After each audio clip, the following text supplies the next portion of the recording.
Hello and welcome to Soul Fighter Fight Night. We're coming to you live from Los Angeles with a star-studded cast from around the globe. We're putting on tonight's event to celebrate Soul Fighter, the latest and greatest League of Legends event coming to you in just a few days. My name is Mark Z, and I'll be your host for our Soul Fighter event launch tonight. Just to tease you with what we're going to see, we've got crazy challenges, 16 fierce competitors from around the globe, and a dynamic gameplay finale where we'll finally be showing off some competitive arena gameplay. Now, I am not the only one here tonight. I have a couple of goons across the room to guide us through this adventure. Captain Flowers and Kobe, how are we doing? That's us, man.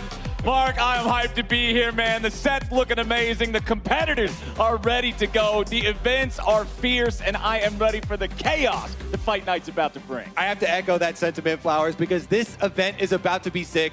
I'm especially excited because we've been waiting for a big LoL event like Soul Fighter for a long time now, and we have some amazing competitors here to showcase it as well.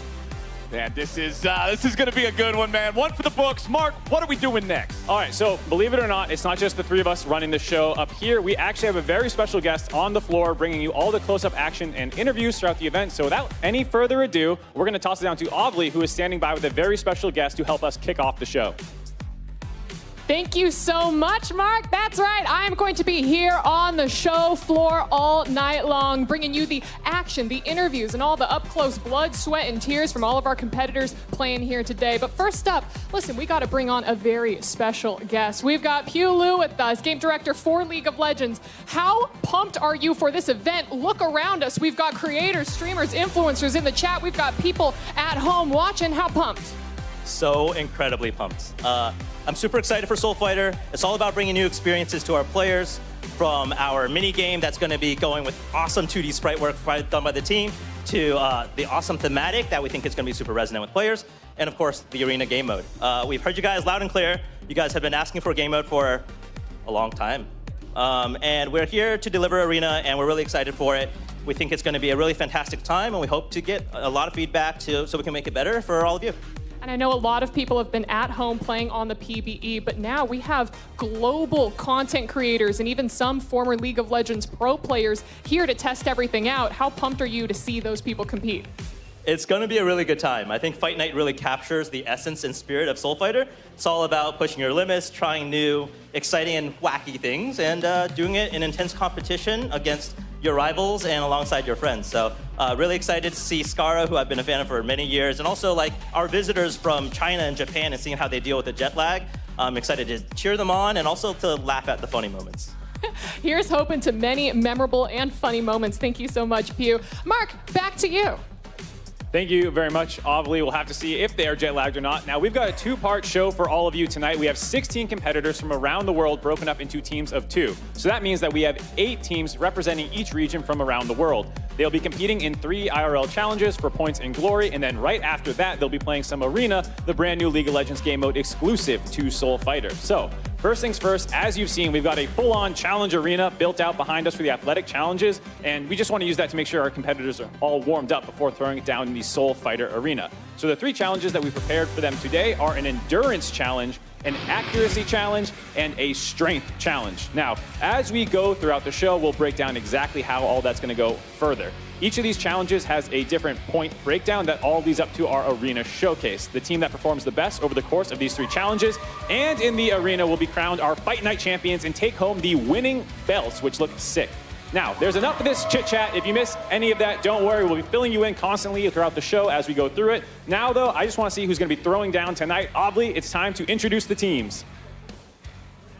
Thank you so much, Mark. It is time to introduce all of our teams and players that we've got here tonight for Fight Night. Now listen, in the world of Soul Fighter, the event takes place in the arena of the Shattered Beast, where players from all around the world come to compete. But today, it's going to take place in our arena here in Los Angeles. We have 16 competitors from around the world here to show what they've got. Let's go ahead and meet our teams, starting with Brazil. You may know him from his time on Cloud9 Academy or playing on Pain Gaming. It's Jukes! His partner is currently a streamer for Pain Gaming, so Pain is what he's bringing today. Give it up for P-Jack!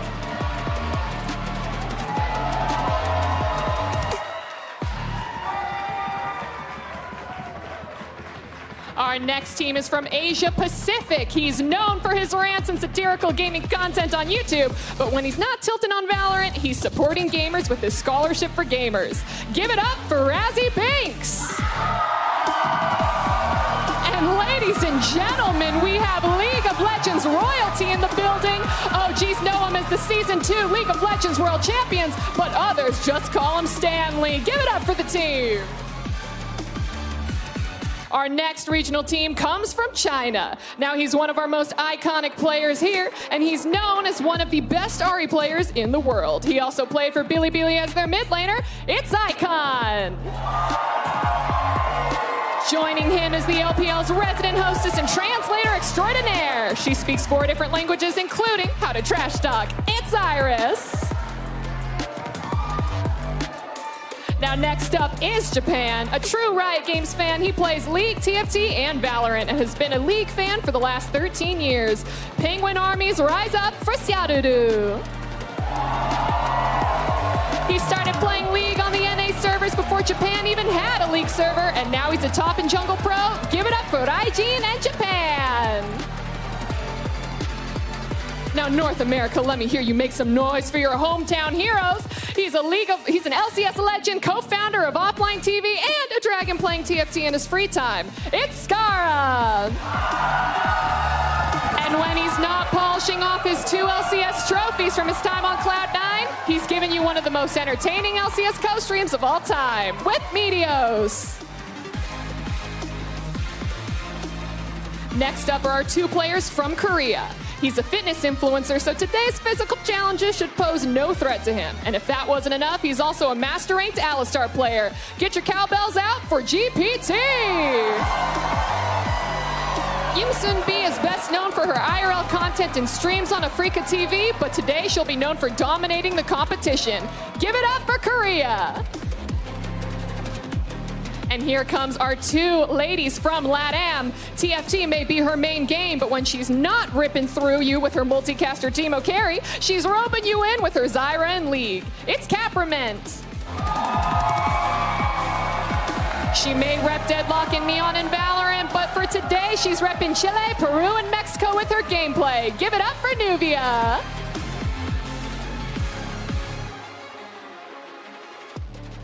And last, but certainly not least, we've got Europe. He's been killing the IRL content game since he started, but has also been a League fan since Season 1. Give it up for Tromba! And our final player of today has to be the most sane new player in the entire League of Legends community. But if you recognize him, you know that's a lie. Look at him go, it's Kesha! Those are our players. I am so excited to get into these games. Take it away, guys. Thank you very much, Avli. That was absolutely epic introduction. Flowers and Kobe, tell me, based off that, who do you guys have your eyes on today? Man, as soon as I see Stanley walk out there representing the Asia Pacific region, I'm immediately flashing back to Season 2 Worlds. I love seeing one of the longtime champs come back, ready for some more competition. I got high hopes for him. Once a world champ, always a world champ. I am more scared of very recent performance. Icon was at Worlds only 2 years ago, playing for LNG, so I'm very scared about the League skills on Team China, plus the coordinated dance that they had coming in. It's going to be some frightening competition out there today. I know everybody's here for their A game. We talked to a bunch of them behind the scenes before everything started today, and I think everybody's fired up for this. All right, well, thank you guys for that. We're just about ready to get into our first challenge of the day. We have the Endurance Challenge up first. It is a double armed up spinning challenge where our competitors will have to jump, crouch, and evade these moving arms as they swing around the arena. As you can see, we all had fun testing it out during rehearsals. I thought I had a good form down here, a little rhythm of 1-2 over, back down under. But now we're gonna get it seen done for real by the competitors in the arena. So let's take a look at how this challenge is going to break down. We're going to be playing 3 rounds of the Endurance Challenge, with each round being worth 8 points if you get first place and going down from there. Our competitors have chosen ahead of time who is going to compete in each round, which means that someone will have to go twice. So here's who we're going to see in round 1. Kobe, anyone jumping out to you as someone to watch? So I already mentioned Icon. I know he's got the League skills, but the physical skills, Tromba on Team Europe is actually an MMA fighter. We just learned. So I'm very, very scared of Team Europe as well. And man, I also got my eyes on GPT here, talking about him being a fitness influencer. I feel like in a challenge like this, which, by the way, is more of a strain on your endurance than you might think at first, this guy's got to have an edge out there. Yeah, it's definitely the case. My thighs were burning by the end of it. Well, it looks like we're getting close to ready to go. Refs are doing some final checks. We'll get to see if they will be in a second. Between the three of us and Ovly, who went out first? I think it was Kobe, right? You actually get tired way quicker than you're going to get hit by the speeding thing. So I laid out. I was doing stunt stuff yesterday, too tired. Discretion is the better part of valor, my friend. But that thing, not only is it more intimidating than it looks, but remember, as the game goes on, that spinning arm is going to go faster and faster and faster. Competitors are going to have to up their tempo as the game progresses. I've got some expert strategy here for you, Flowers. You're going to want to jump over the low one and then duck under the high one. Expert strategy indeed. That's the easy mode, Kobe. We saw that some of the referees who were setting this up, who I'm pretty sure have done other shows like this, have been jumping over the high bar just to show off. So if you're really feeling it, you can try and stunt on your competition a little bit. Yeah, the people setting this up, by the way, they work for American Ninja Warrior as well, so very valid. Yeah, that's probably the upper limit of skills that you would expect to see for a competition like this. But remember, for a lot of these players, they're not forged in that same fire. They're not used to these types of competitions. So it's not only about who's the best, but who can learn it the best. And what we're doing here is each member on both teams is going to play once, and then they elect which member plays the third round. The team makes a choice. All right, we're starting off here. Remember, you've got to stay on your circular platform. If any part of your body touches the black ground beneath, you are eliminated. We got a couple of bumps there. Some people going with the 1 foot over first. The 2 feet jump is more exhausting, but a little bit less risky. They're just warming up for it a little bit. There we go. Yep, easy placement there. You got to be careful to not let your balance get too far off, too. Remember, these little circles are not completely solid on the ground. The ground has a lot of give to it. Yeah, don't get too lazy with the ducking either. We saw in practice a couple of people leaving their heads up a little bit too high. Oh, you can see it's starting to speed up a little bit now. Faster reaction time is going to be required. Right back down onto the ground as the higher arm passes over. Nobody's still taken out just yet. Oh, I think we got to see our first. Oh, there it is! Team LatAm's going to lose the first in this round. Oh, Meteos down! Oh, no! North America following shortly thereafter with the elimination onto Meteos as the speed continues picking up. The remaining players, honestly, looking like they're taking this one down pretty easily. You can see they've got to be getting tired. One leg at a time approaches, trying to conserve the energy. You've got to get tired right now. The quads especially have got to be burning. They've got to be, man. This thing really starts taxing the legs after it gets going this fast. Your reaction times are getting tested here. They're still going. Still 6 active players. Oh! The upper one claims its first victim. Good hit. Remaining 5 players still tackling this one with style. They're getting more tired, so more 1 foot over first, barely. Oh, nice. Oh! I believe that's an elimination onto the European representative there. Oh! 2 left. Only 2 players remain. Oh! This is intense, Kobe. All right, all right. Honestly, I'm kind of rooting for Icon. Because you called it, right? You said you were afraid of this man's skills.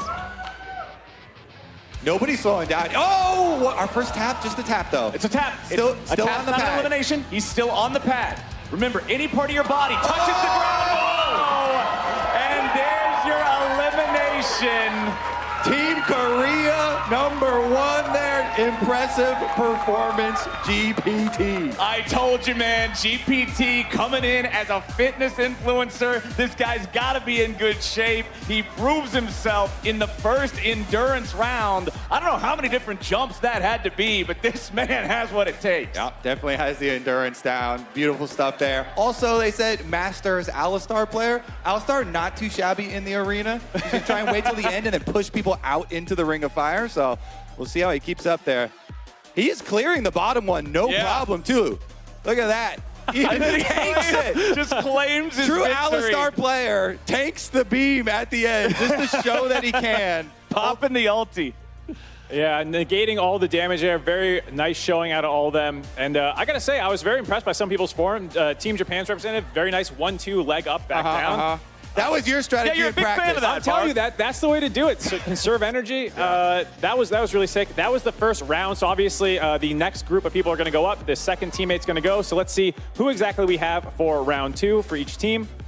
We'll get to see that on the screen in a second here. The rest of the people are going out, starting to get set up on the lily pads. Razzie Banks, Jukes, Iris, Trumba, Raijin, Yim Sunbi, Nuvia, and Skara. Now, we need to see, specifically from teams LATAM and North America, their second players to step up because they were the first 2 eliminated in the previous round. All right. So remember, you can make up from an early elimination by surviving longer in the round after. So I was talking to Skara before this match even started, and he already had several excuses lined up. Okay. He had a viral infection 2 weeks ago. Now he's got pretty bad allergies as well. We'll see how he pulls it out. Medios went down pretty early, like you said, so they're going to need him to get some points. All right, Skara, you're going to have to do this one for North America, buddy. Come on, Skara. Let's go! We got some faith. We got some faith. A couple of nervous looks here at the contestants waiting for this one to start. Remember that everybody has practiced it before. So let's see how they can do now. It's round number 2. Rock and roll on the endurance test. Oh, shaky already. Group 2 looking a bit more shaky than Group 1. Oh no, Skara! One jump, Skara. First, North America will fall. All right, he's getting out to safety, no problem. Everybody else, we're still on the slow speed, warming up. Yep. Just letting this thing get that speed worked up to maximum where it gets really intense. Start to feel the burn. Looking at a little shakiness here on some of the balance. Oh, it looks like we have an elimination onto Team Korea, so they're not going to go nearly as far here in the second round as in round number 1. Everybody else looking pretty good still here. You got to be careful about that footing, man. The closer you can stay balanced in the middle of the pad, the better off you're going to be. You'd hate to clear the jump just to land on shaky. Oh, big hit. 2 in a row. LATAM and Europe both down. Oh, couple more nice jumps, couple more good clears. Razzie Banks taken out next. I like the knee jump. Kesha's still in there. Yeah. Oh, I cast her, cursed. I apologize, Kesha. And there it is. Iris goes down. Oh my goodness. China's cleaning up then. That was 2 second places. 2 second places. And let's get another replay of the final shot here. As Team Brazil takes it in round number 2. Great stuff seen out of them. We'll be setting up for the third round. Someone is going to have to go twice from each group. And I'm pretty sure it's almost everyone from Team 1. Yeah, I mean, Jukes just won, so you kind of want him to go again, but then they just played, so he'll have less rest time. He's going to be tired. I'm loving how this is becoming tradition in endurance test. If you know you just won it, you see your final competitor fall, you tank the arm and celebrate. Intimidation for the next round. Exactly. You let them know that you're enduring more than you have to. There's more left in the tank. Absolutely. Take a sip of your soul juice here. Maybe Oh, yeah, man. you'll I'm have some loving more this in the tank. stuff. Yeah, no, this stuff is great. We got a brand new energy drink for here, too. It's awesome. Actually, pass me a bottle. Yeah, here you go. It's hot up here. Yeah. So, remember, this decision could impact a lot. The point difference between first place and last place is pretty severe. 8 versus only 1 if you're that first player eliminated. Skara, you can see on your screen right now, unfortunately, taking out lost his shoe. fitting arm. Oh, Ooh. And then that one had to smart, man.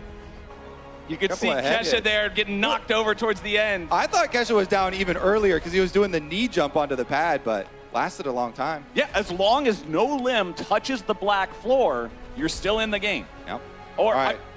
okay, wait. So These let's are the see who we got. selections for round 3. Media's going to represent again here. Kesha back in for Europe. Okay. Icon's back in for China. China, I have to feel like, are definitely cleaning up in the points so far. But GPT, The round 1 champ coming back in. Worth pointing out, P-Jack's back in for Brazil. So even though they were able to get a win there in round number 2, they don't want to test him too hard. They don't want to have him do those back-to-back runs. What do you think, Kobe? Is GPT going to be able to run this one back again? honestly, he didn't even look winded after the win, so. Yeah, and he did have the break. LATAM and North America both being eliminated early in the first 2 rounds. You're going to want to see some better results here out of Caprament and Meteos. You know, they're going to want to dig in, try to last at least until the second half here, make up for some of those lost points. As it started, it's going real Okay, slow. I think I had a little bit of a false start there. All right, we're off into the competition here in round number 3 of the Endurance. That's the last round of this phase of the competition. Okay, a lot of people trying to conserve energy with the 1 leg at a time strat. Yeah, we're seeing quite a few of those. LATAM still going with the double foot approach, but I do believe that's our first elimination of the round. Caprament out of the competition here. Oh, it's going the other way. Oh, it reverses in round number 3. It's a surprise for the contestants as the arm can now change directions. They're gonna have to be ready for this one. Did we get a touch? Was that an elimination? I am not sure. Referee Doesn't look confirmation, like it. still in. Ref's letting them play. Still 7 players in. Man, that arm turning around is really causing some problems here. I think you gotta be ready for it. Yeah, especially after already playing around here. Oh, there's the elimination. It looks like Meteos is out second as the arm reverses again.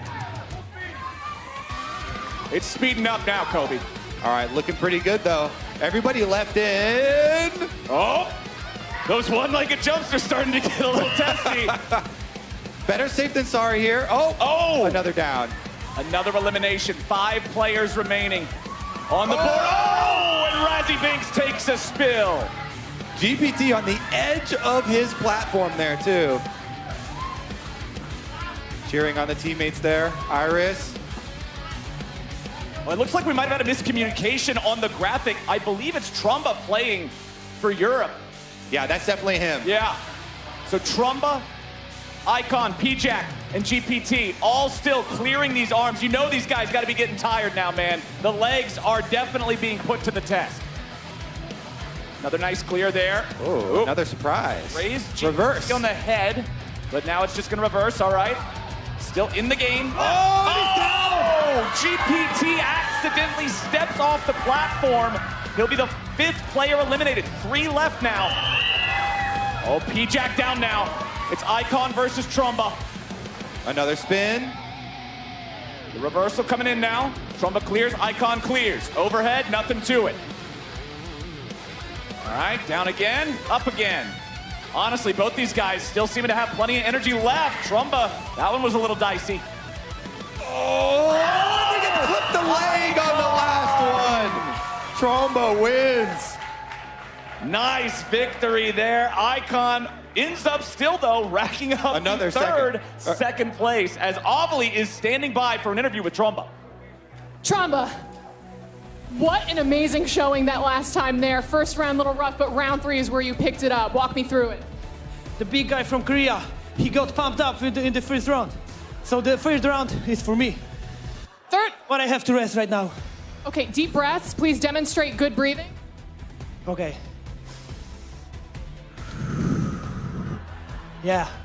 I can't help but notice, but when you close your eyes, your eyelids say calm down on it, and I feel like you're... I have to calm down, you know. Perfect. Yeah, I have to calm down. All right, I'm gonna roll over here really quick to GPT, who was our first round winner. GPT, so close in this 3rd round, but round 1 was really where you shined. How hard was it? You seem out of breath. Breath, very big breath. I'm so hard. I'm tired. Best game, best Korea. Korea's #1 with you? Okay, Korea is best team. Korea fighting! Fighting here. Back up to you guys at the desk. The guys are winded after that one, and hey, man, I don't blame them. They went the distance on those rounds, and now they're going to have to recover fast before we get into our second competition. And I'm already impressed with Icon holding his own against the fitness influencer and the MMA fighter towards the end there. So excited to see what the next round looks like. And you could see it there. He was taking that one leg at a time approach. It looked like the first leg cleared it, but like you said, just the second leg a little slow, getting caught by the arm. And you get tired so quickly in this one. People think, oh yeah, it's going to be the speed of the beam. No, it's the repetition of the jumps. Yeah. It really is an endurance. It puts the strain on the muscles, man. Your legs are burning. If you guys at home ever get a chance to try out one of these, I would absolutely recommend it. It is intense. Very intense 3 rounds of competition there. We said that this was warming up for the arena mode, but it definitely feels like it's going to leave them gassed by the end of it. That was just the first of 3 challenges, and there was 3 rounds of that. Very intense seeing them. You can see everyone trying to recover now before we head into, I believe, the second activity is the accuracy one. But before we get into that, let's check the results of the endurance round. Like you said, we're getting those tabulated. We'll get them on screen in a minute. We saw 3 times in a row. Team China got second place, a couple first places for other people, so it's going to be pretty close. I actually think if we're talking about aggregate score over the 3 rounds, Team China came out on top at the end of the first event. I think we're close to the bottom for North America. I think we might have been off to a little bit of a rough calculations start. are correct. North America has had some struggles historically in So did League of LATAM. Legends. LATAM So got we're a going to lot of have early exits as we're well. scaling for late game. To be Right. fair, we talked to Skara and Meteos beforehand, and they admitted that their strategy was not to do great on this one. They're more focused on dodgeball as well as the third competition, which I don't want to spoil too much, but Okay. you might have saw a little graphic for it. So this, not the best showing, but they didn't care about this one, you know? True. We're not about endurance, okay? We're about the show. Explosive performances later. And there were some explosive moments in this one, man. Honestly, a couple of these rounds, specifically round number 1 and round number 3, I felt like we went through a little bit of a drought there where everybody was just effortlessly clearing. Yep. But then when somebody finally does get caught, it's just a kaboom. All of a sudden, 1, 2, 3 people out. Yeah, some of the hit. We had some nice hits there towards the end. Yeah, it feels like what happens eventually is you just can't get your legs up as high as you were the first couple times around. You get clipped. Some of the trolling in the third round, too, with the reversal. You can see for LATAM getting stuck underneath the bar. Yeah, the reversal was something that I don't think anybody was really expecting there. It just kind of caught them all off guard, and then, hey, you got to be able to react to it. Unfortunately, for a couple of our competitors, it did spell their doom. But again, you could see Tromba triumphant. And here's our results after round number 1. The endurance challenge is over, and it's China in first place with Europe right behind him in second. Brazil coming up third with Korea in fourth.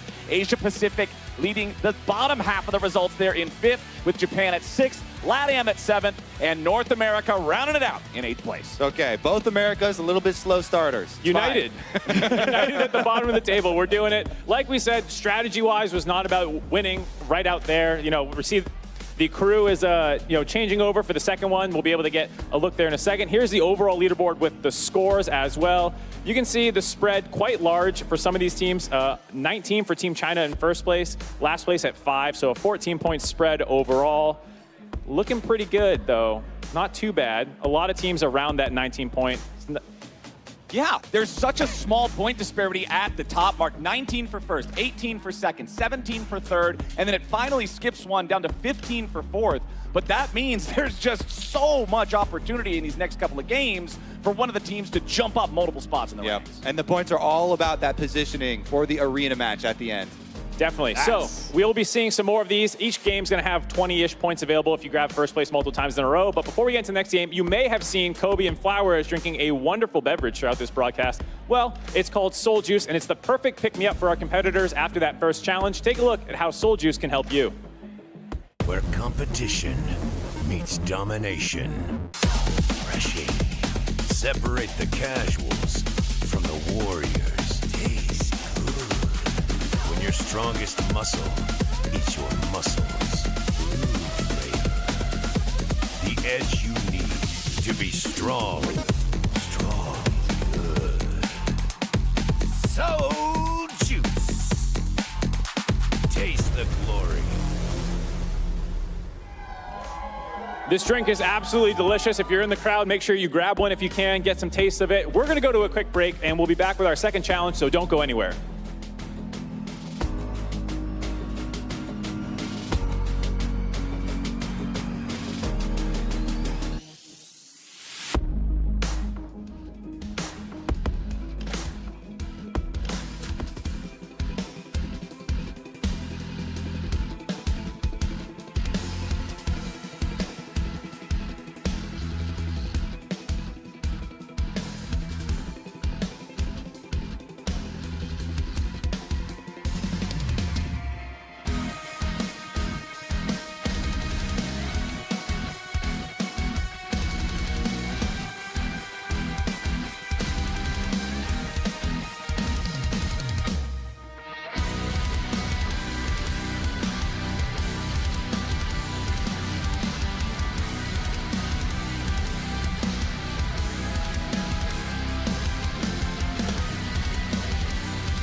A very slick animation there. Not sure what that's all about, but looks cool.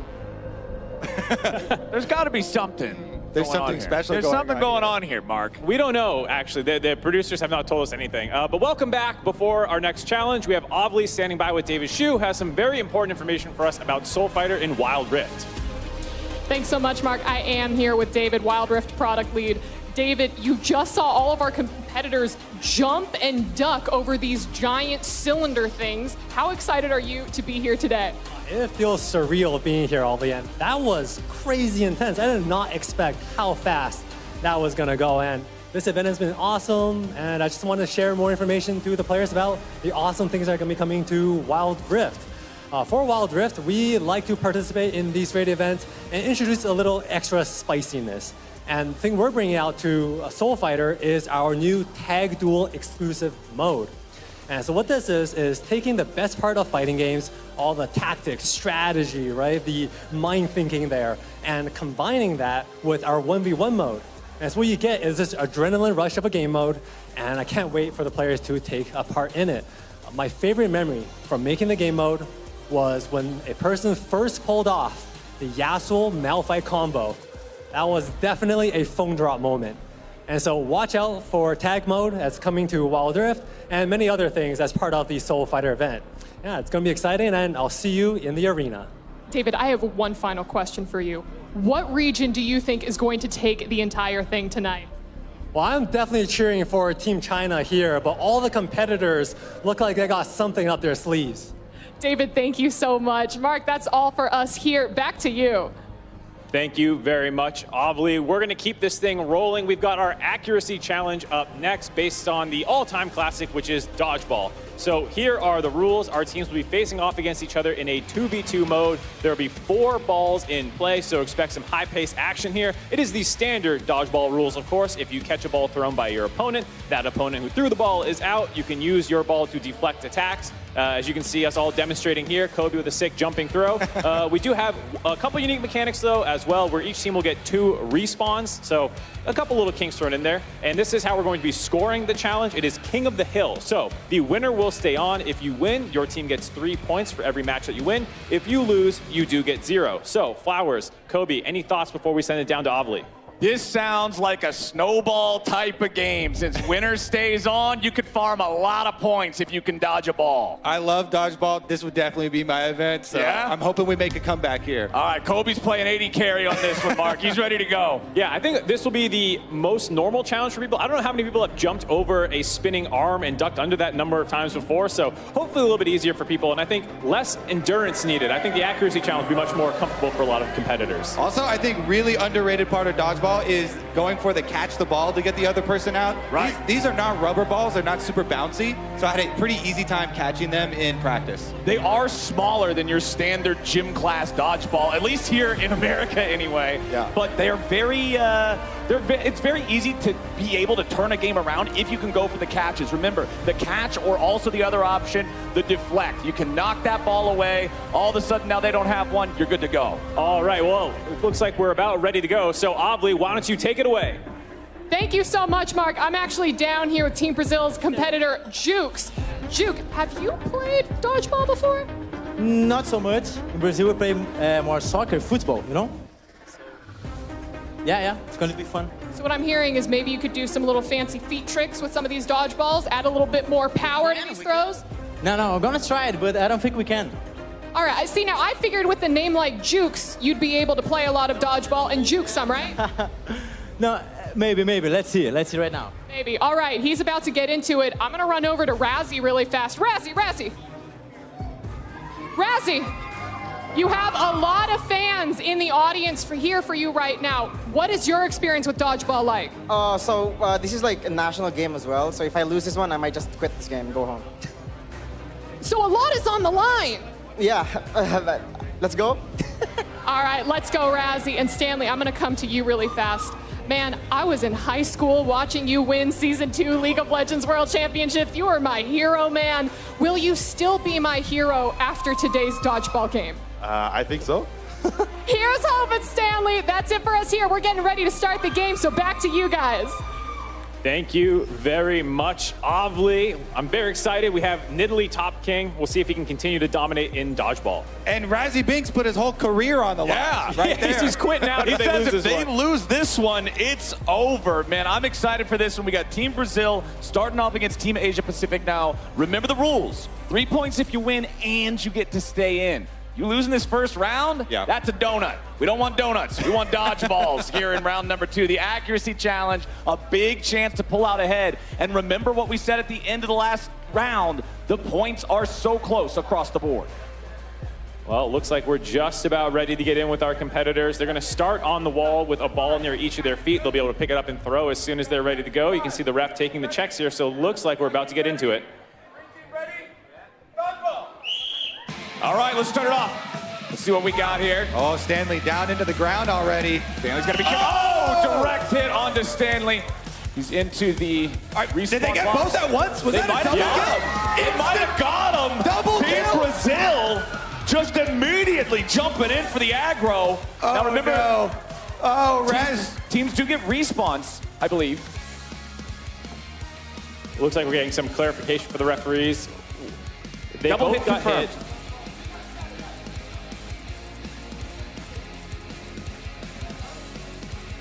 We confirmed that the black team is out, so Oh my. Team APAC already having to probably vacate the arena in a second here. Okay, so the respawns only count if the other player remains alive. That's actually insane. Our first match is an instant double kill. Razzie Binks was in the air jumping, tagged his feet with the ball. Stanley also got hit at the same time. So yeah, they don't get time to respawn because no one was left alive to continue the game. Instant win for Brazil. Yeah, the respawn can only occur once you move to the respawn area, the box in the corner of the arena. So the instant double shot, it's tragedy for Team Asia Pacific, but man, that was clean from Brazil. I mean, that's a quick 3 points. You have to be feeling very good for Brazil. They were already, I think, like 4th position on the leaderboard. They were so already pretty good, yeah. Yeah, this is an opportunity for them to start picking up a ton of wins in a row. We'll have to see which team's going to go out and visit them next. Looks like Team APAC is staying out for now. Refs are conferring. We'll have to see if it's like, all right, pity points, double go kill. again, go again. Yeah, we'll have to see exactly how that ends up playing out, but it does show you just how quickly this round can be over. Previously, we weren't just blinking our eyes and everything ended. It took a couple of rotations for that arm to get up to speed and really start threatening our competitors. But this time around, the threat isn't some sort of force of nature spinning in circles. The threat's your other competitors. And if they want to come out swinging, they're going to come out swinging. And because this is the second event already after the endurance event, you know, people are going to be more tired for this event. So Oh, yeah. there's definitely plenty of room to rack up those points. If Brazil gets to stay out there and they keep these clean shots coming through, they could definitely take the lead. The first event works on your legs. The second event works on your arms. The third event you'll learn more about later. But I'm liking how we're testing everything here with these guys. Let's see, do we have any updates back in the Yes. arena? Yes, we It's like do. China next. Team China coming out to go against Brazil. Currently in the lead with 19 points is Team China, so we'll see if they can grab some more here. I think Team Brazil was at 15 going into this, so they would be at 18 now after that 3. If they beat Team China here, they would actually overtake them in the standings. Big opportunity. Okay, so best strategy already has emerged. Throw at the same time. If you can get the double kill, Ready. you don't have to worry about respawns. Ready? 3, 2, 1, dodgeball! All right, how are we gonna start here? Oh, is that a connect? I believe it was, okay. like it. Oh! no, Was that it? no It's way! another double! Iris wasn't able to get over to the respawn box in time. Icon was eliminated before she could clear the distance, so there's no respawn. It's another instant elim for Brazil. All right, a couple iterations. I also think you should have people closer to the respawn box now. Yeah, Because, you play respawn corner. yeah, play everybody to that corner. You don't need to be up on that other side. Maybe you can even deflect for each other then. Yeah. Somebody has to come up with a strategy to defend against Brazil here. You can't have this extended play. If you're getting hit, you need to fall over into the respawn box. That is, Or at that's least, where I want to or at see least it. run immediately there because Brazil, they don't miss. Brazil is looking hot here in this second round. That's already 6 points they farmed up for this one. All right, who's going to take him down, Flowers? Somebody's, I mean, the challenge is looking more scary now. Doing it once, all right, that's cool. Doing it twice, it's no longer a coincidence. These guys are dialed in. Now you've got a pattern going. Yeah, now unfortunately for anybody not wearing a Brazil jersey, this could be a problem. Trying to cheat and see who's up next. It's Team Japan should be up next, it looks like, in the green jerseys. We'll have to see if they can do something about it, because both times these rounds have lasted like 5 seconds. I thought at first it was because they threw too quickly in the round 1, but round 2, they both had their balls for Team China, and they just still got hit right away. All right. Ready. Lighter green team ready. All right, 3, 2, 1, dodgeball. All right, Brazil versus Japan. First ball fired off, and it's a miss from Brazil. A chance for a team to finally fight back.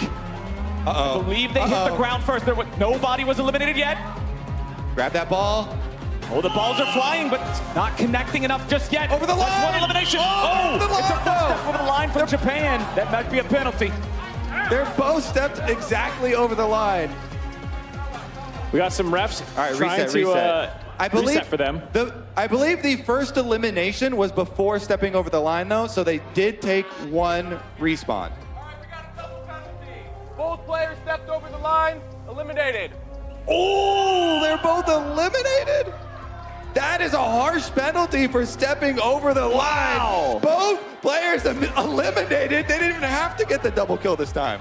That is wild. The double step over the line simultaneously. You can see it right there. Right, Gene's foot farther forward. Seattle That's synergy. Still over the line too.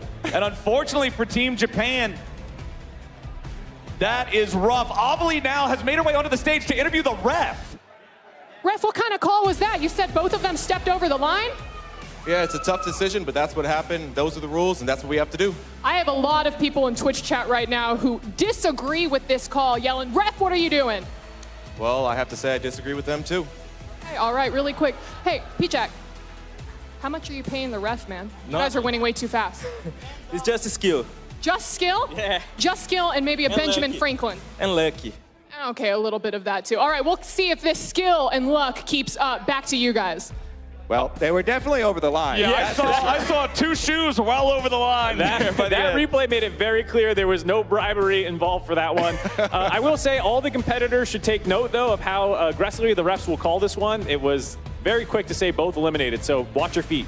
I was not surprised at the call. They were clearly both over the line. I was surprised at the punishment for stepping on the line. Yeah. Is that you're eliminated. I thought it was going to be enemy player gets respawned for free, and so, your first elimination doesn't count. But no, the very harsh penalties. Let's keep it going. North America currently boys. last place, trying to take down the Titans, 3, Brazil. 2, Let's 1, see if dodgeball. number 8 in A can find some vengeance here. Meteos with a block. Score Oh, with a nice catch. catch. Got a catch. That's an elimination. Skara and Meteos might just be able to save the day right now.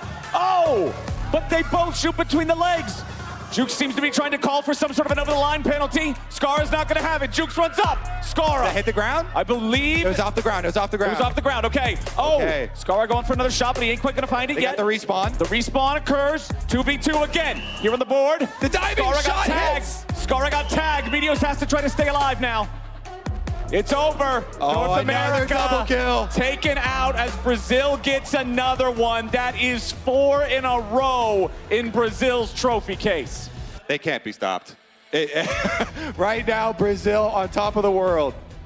Brazil is absolutely dominating. This was the closest run that they got for their money. They were able to take a couple out, had to go back and forth with the respawns, but unfortunately, Team America not able to pick up any points, gonna stay in last place so far. You can see the exhaustion starting to take a toll on Team Brazil, round after round that they're winning. Yeah, Skara had a catch to start it out, but then the jumping shot caught him in the leg, and Meteos immediately got shot afterwards. Skara didn't have time to respawn.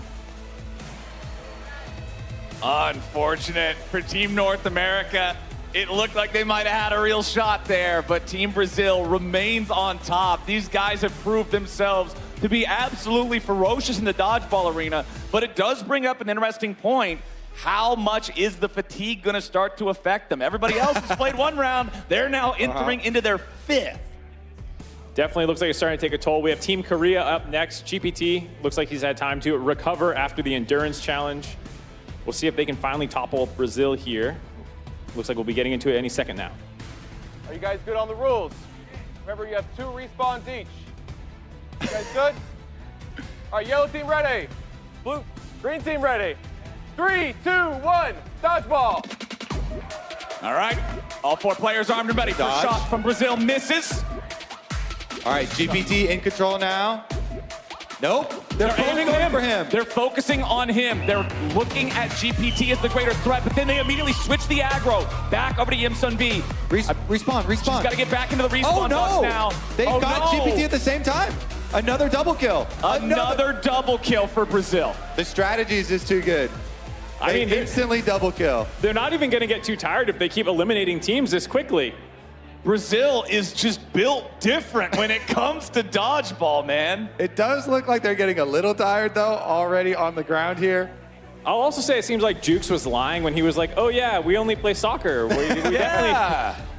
That or maybe the skills translate more than we thought they might have.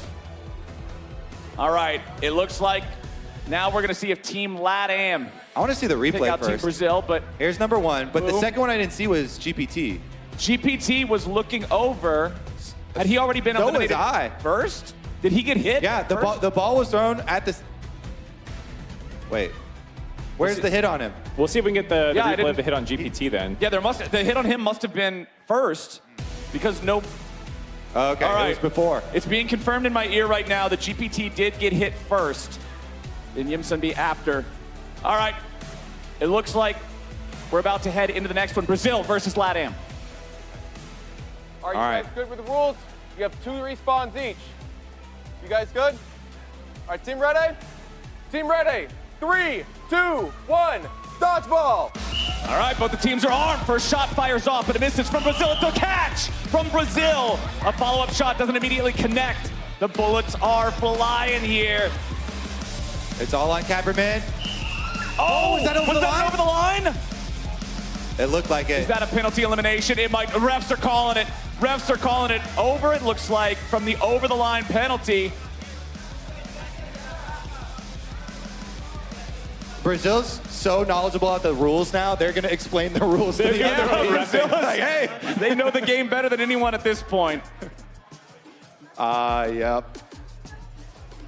You can see the distress there. It looks like, okay, I've been informed we're going to run this one back. Ooh, that was a really that's really close. Aww. Looks like her toe was right on the line. Ooh, that was. It looks like we're gonna redo it. Okay. I was gonna say that was really close. Let's see if we can zoom in a little bit. Oh, it is. It's just, right on the line. Just barely. It's right on the line there. About halfway over the width of the tape. You couldn't get much closer to dead center. Is it the red line or the white line? Because that was close. Yeah, I'm not sure, Mark, because you've got the red on the sides, the white in the very middle there. So it looked like it was just dead center. The eagle eye refs here. I love it. Right there. We can pinpoint the frame. Touching center. I'm fine with the call to go again. Yeah. All right, here we go. LATAM with another chance. All right, let's try it. 14 ready. 3, 2, 1, dodgeball. Oh, first shot's a direct connect. Into the respawn pit she goes. All right, tagged back in. Oh, another knockout. She's got to get into the respawn pit before her teammate can bring her back. Looks like it's might just already be over. I think it's already over. I think there was a ball caught and another person hit before they could get back to the respawn. Oh, it must have been another catch. Okay. Well, with LATAM's elimination, Brazil has almost completed All right, time the to take World bets Tour. here. Time to take bets. Who's betting on Brazil to go undefeated the entire round? They are absolutely smurfing it now. They're going to have to go up against Europe to see if they can finally topple the Titans or if Brazil's just going to run this one. Toss him back down to Ovly now. Standing by. Tromba, you've just watched Brazil beat every single team besides you. It's all coming down to this. Can you take down Brazil? Just let me 20 seconds. 20-second game. Kesha. From now on, from now. From now? Oh, in that case, I'm getting out of the ring. Guys, let's start this game. All right, you heard him call his shot there 20 seconds from now. I don't know if anyone's counting down, but the ref's trying to start the game to make sure we can hit this timer. All right, copy. All right, is green team ready? Red team ready? 3, 2, 1, dodgeball. All right, Tromba saying they're going to win it before the clock hits 110. Oh, can't hit the catch there either. I hear the whistle already. Is it done? Instud. It may just be over. Tromba tried to go for the grounded catch, but it did not work. There was too much velocity from Brazil. Europe tried to rush them. They got their shots out real quick, but both missed and then instantly got hit. I think he was right about the 20 seconds. It's just the wrong team winning. Look at the clock. Look at the clock. 1:10:09. Just shy of 20 seconds, but it was Brazil doing the cleanup here. Look at the pump fake. Jukes with 7 jukes right there. Jukes with the jukes. Brazil, 1 juke for every win that Brazil got here in this round. They have made a clean sweep out of every other region and earned themselves, this is not a typo, 21 points. Everybody else got 0. Honestly, they could take a rest for the next round and still make it through to the arena. That is incredible. What a showing. All right, that's absolutely stunning performance from Brazil. We're going to head down to Ovly, who I assume has an interview with the victorious team. Yeah, Mark, I guess that you could say that. You call them the victorious team. You could call them the absolute destroyers, the dodgeball overlords. Jukes, did you lie to me when you said that you've never played dodgeball? No, I swear to God, I'm better at football. I'm scared to see you playing football. Now, P-Jack, you just beat every single region here, and it looked like none of them even made you guys work up that much of a sweat. So what did you think about that round? Not a sweat. Look at me. I'm dying here. I meant mentally, man. The teams are good, yeah. Now, from this, are you nervous about going into our final challenge of the day? No, just bring it. Just bring it? All right, well then I guess it looks like... Brasil! Aqui é Brasil, vambora, porra! Let's go, let's go. All right, well, let's go. It's back up to you guys while these guys towel off. All right, thank you, Ovly. I think we said we had one more match, if I heard production correctly. There should be 8 total. It sounds like there might be a second round coming between one of these matchups. We'll see. One more and then second round. So I think it's Brazil versus Team APAC, if I heard that correctly from production. So one more round to get more points for Brazil. So here's where I think why this seems a little confusing is because it was normally intended to be 8 rounds, assuming teams would be trading spots. Brazil's problem, they can't also play against Brazil, but nobody else has been able to dethrone them. So now they're going to go back up against their opponents from the first round here in Team APAC. All right, it looks like Razzie is going to get another chance to save his career. Yes. He said if they lose, then he's going to have to quit. So if they can win this one, then they'll technically be 1-1 with Brazil and save it. And they'll stop Brazil from racking up more points. That nice little standings graphic from earlier, that thing, all you have to do is take 1 red marker, scratch out Brazil's score, add 21. The rest are the same. Yeah, and they shoot straight up into first place.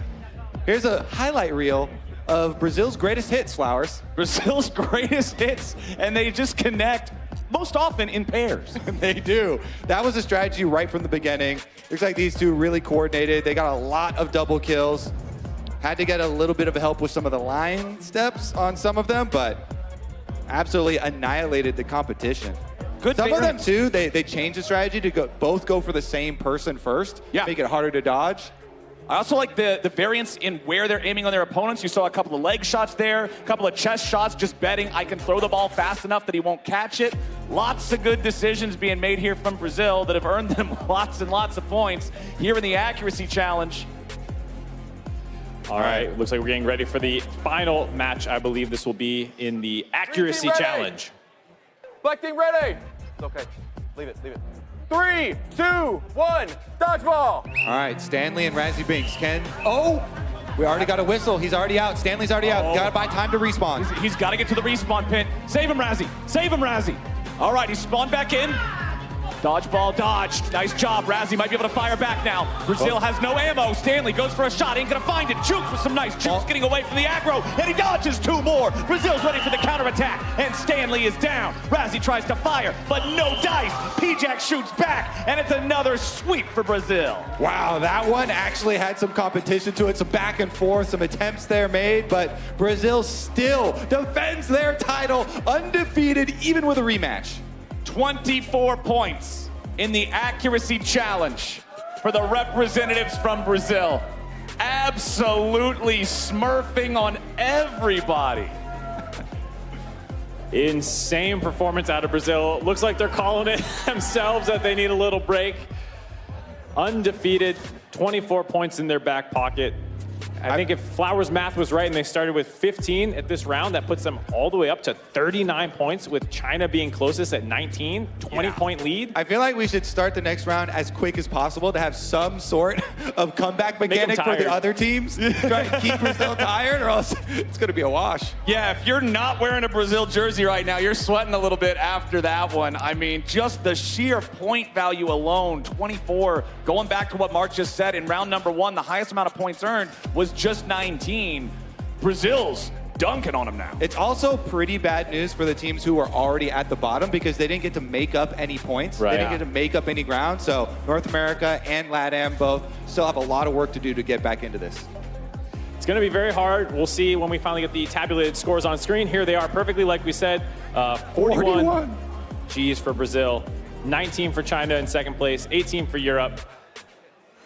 We even underestimated how many points Brazil had. It was 41, 19, less than half of the leader score there for Team China in number 2. Team Europe right behind them with 18. Following them up is Team Korea at 15. Team Asia Pacific right on their tail at 14 points. Team Japan with 11. Team Latin America with 9. And Team North America rounding out the rear there with only 5 points to their name. All right, so we have some more dodgeball actually coming your way. It's Team China versus Team Japan. So we're going to keep going with this. Brazil has completed their World's Tour. They beat everyone. So we'll continue to play a couple more rounds, but getting some new faces in the arena. Okay. Getting some stretches in here. Gotta make sure you're limbered up, ready to go. Ready to Green dodge. team ready. Dodge, duck, dip, dive, and dodge. 3, 2, 1, dodgeball. All right, Japan versus China. China fires off. No dice here for the first shot. I heard a whistle. Yeah, it looks like Icon's been eliminated. That's both. Iris is now down 2, I believe. That's the end of the game. Raijin and Searu finding the 2v2 win nice and clean.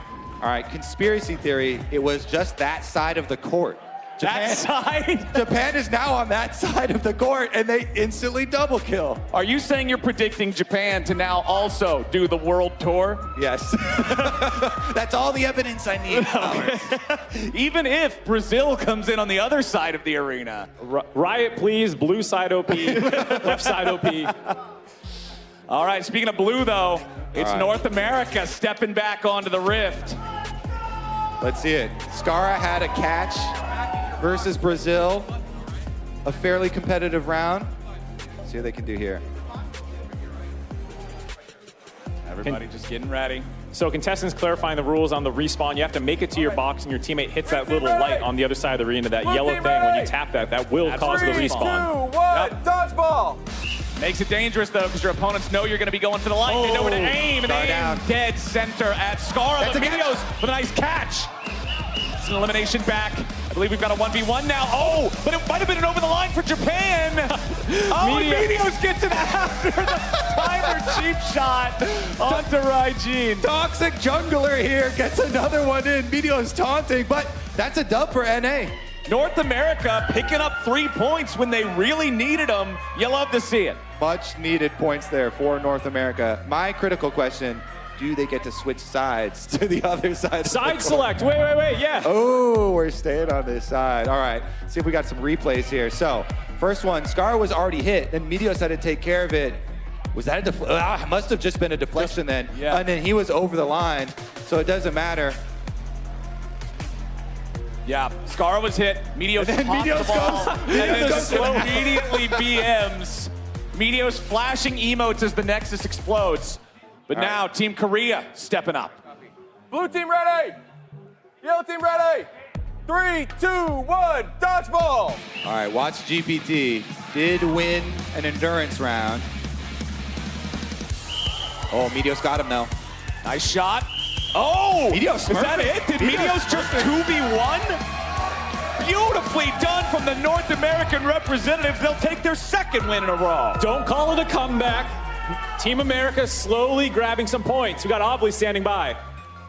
America just beat Korea in international competition. Meteos at your hand, the 2v1. How does it all feel?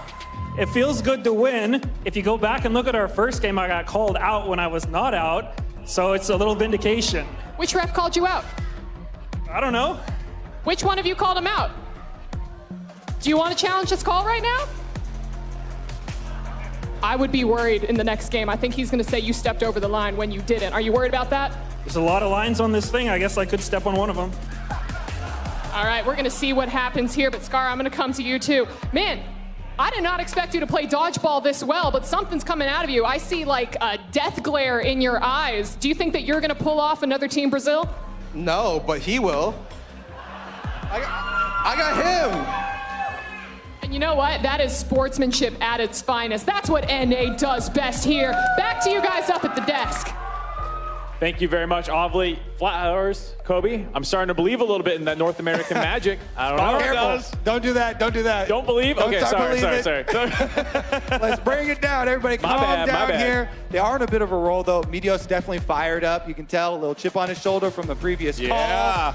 Use that as fuel, okay? Use that as fuel. The competition here, keep it going. Some drama behind the scenes. Skara also abiding by what you're talking about, the teachings of NA, not too much faith here. He doesn't believe in himself, but he believes in his teammate. Honestly, know when to get carried, Flowers. I mean, this is what Skara is so good at after all that time on offline TV. They're always doing variety challenges. He's learned how to adapt and work with his team. Well, they got to keep it up here. It's real nice that they've won these last 2 rounds. It's done more than double their overall point total, up to 11 now from the previous 5. That's a little sad. But we need more. That's some flame. We need more. That ain't some flame, that's some truth. Truth can't flame you. It's the truth. And the truth is, North America needs to keep this rolling if they want to have a chance. Now, they're going up against Team LatAm. 3, 2, 1, dodgeball. All right. Oh, immediate fast fire from LatAm, but no results from it. Everybody's still alive for now. Meteos with a good catch. Oh, and a double shot. No. North America gets 3 in a row. That's why the catches are so powerful. You can eliminate one person, and then you double throw at the second person. Oh, no, she's down. Oh, no. She's got to try to resuscitate her teammate. Team LatAm dropping in that one. Unfortunately for them, Team North America now overtaking them in the standings. Yep. Nuvia trying to be the medic, but it isn't enough. Here it is. Catch into... Oh, she lost the ball. Yeah, drop the ball and then instant double throw from the NA. A catch into a drop into a double shot. That sequence of events is just hard to outplay. Honestly, we've seen this mode has the most momentum of any of the modes. Yeah. And that's saying something because the first mode was actually all momentum. You know what I just realized? Team North America is now the second longest winning streak here in the second round.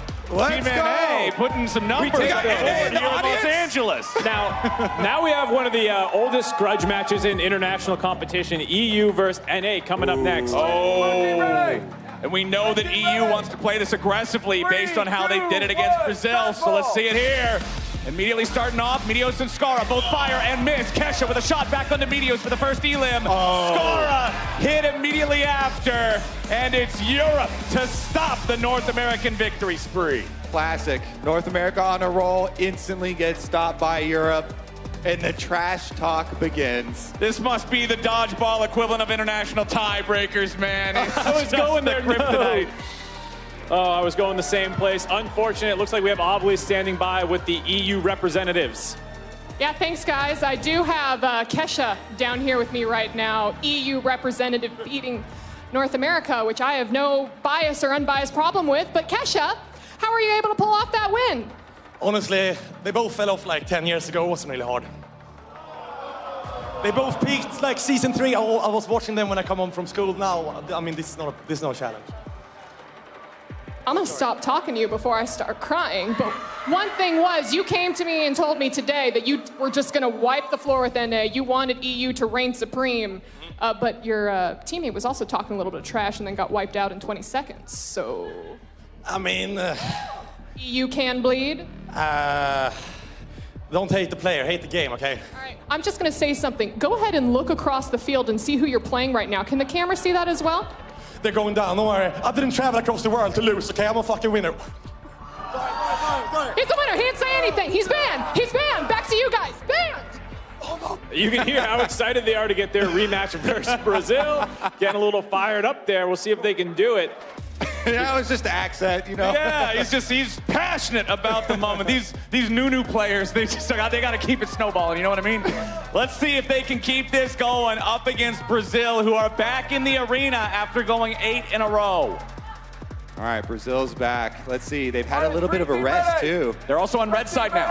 It's time to test your theory, 3, 2, Kobe. 1, dodgeball. Oh, first shot misses. Second shot back from EU, not gonna find the mark here just yet. P-Jack trying to dodge, jump away from these. Jukes with a nice juke of his own. Kesha falls to the ground and doesn't make the catch. Can his teammate bring him back to life? I heard a whistle. I heard the whistle. Is that it? It's over. Is it done? Hold on. Oh, no. Refs are conferring. I think it's over. I saw Brazil with the second hit. Yeah, it looks like it might have tagged his feet there. Refs are conferring. Looks like it's a ground versus foot first type of conversation. Might be getting some replays from the truck outside. We'll see if the producers are chiming in, trying to help them. You can see the teams themselves discussing it. Here's a replay to see. Okay. Ooh, it's close. No, that's ground. That's ground. That's a ground ball. That hit the That's floor. a ground ball. Hit the floor.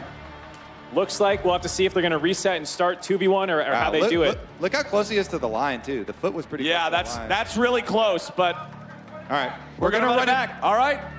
Running it back. You can see how important it is to kind of push the pace there, make sure they don't have the chance to push the button and get their teammates to respawn. Yeah, the respawn button really is the opportunity for the opponents to go for the kill shot. You know where the guy's going to be standing. He has to use one arm just to revive the teammate. That's when you can go for it if you got that timing. All about the early pressure here. First shot All right, matters is a green lot. team ready? Red team ready? 3, 2, 1, dodgeball. Oh, immediately starting off with a couple of shots, and Kesha takes out Jukes. P-Jack ready to bring him back as they try to fire off into him. That might have been a catch. No, P-Jack eliminated instead. Now they're going to try to save him with Jukes, but no, I believe that's it. Team Europe taunting and flaunting and daunting in the face of their opponents. They will be the first team in the accuracy competition to take down Brazil. You can see the typical solo queue Nunu gameplay emoting after taking down Brazil. Love all around, though. First loss after 8 straight wins for Brazil. 9 straight, actually, because they earned their spot back. Or no, 8 only, you're right. And it's Kesha who's getting the first shot here. Not even Trumba, the MMA fighter. Then they double target. It's a... Wait, it was that one instead of the first two? Yeah, he dodged the first two after getting the respawn button press, and then looks like he just relaxed thinking that he was safe, but... The dive for the floor. Yeah. You have to be careful about the balls. Oh, no, wait, hold on. Looks like we might Because I saw him, one went over the line. Yeah. Oh. Yeah, I believe Kesha's foot may have went over the line there. I believe it was after he shot. I don't know if that influences the rules or not. Are we running it back? Do we go again? This salty run back potentially coming our way for a third time here. Because Kesha was definitely over the line, but I don't think Trumba was. And Trumba was the one who got the last hit.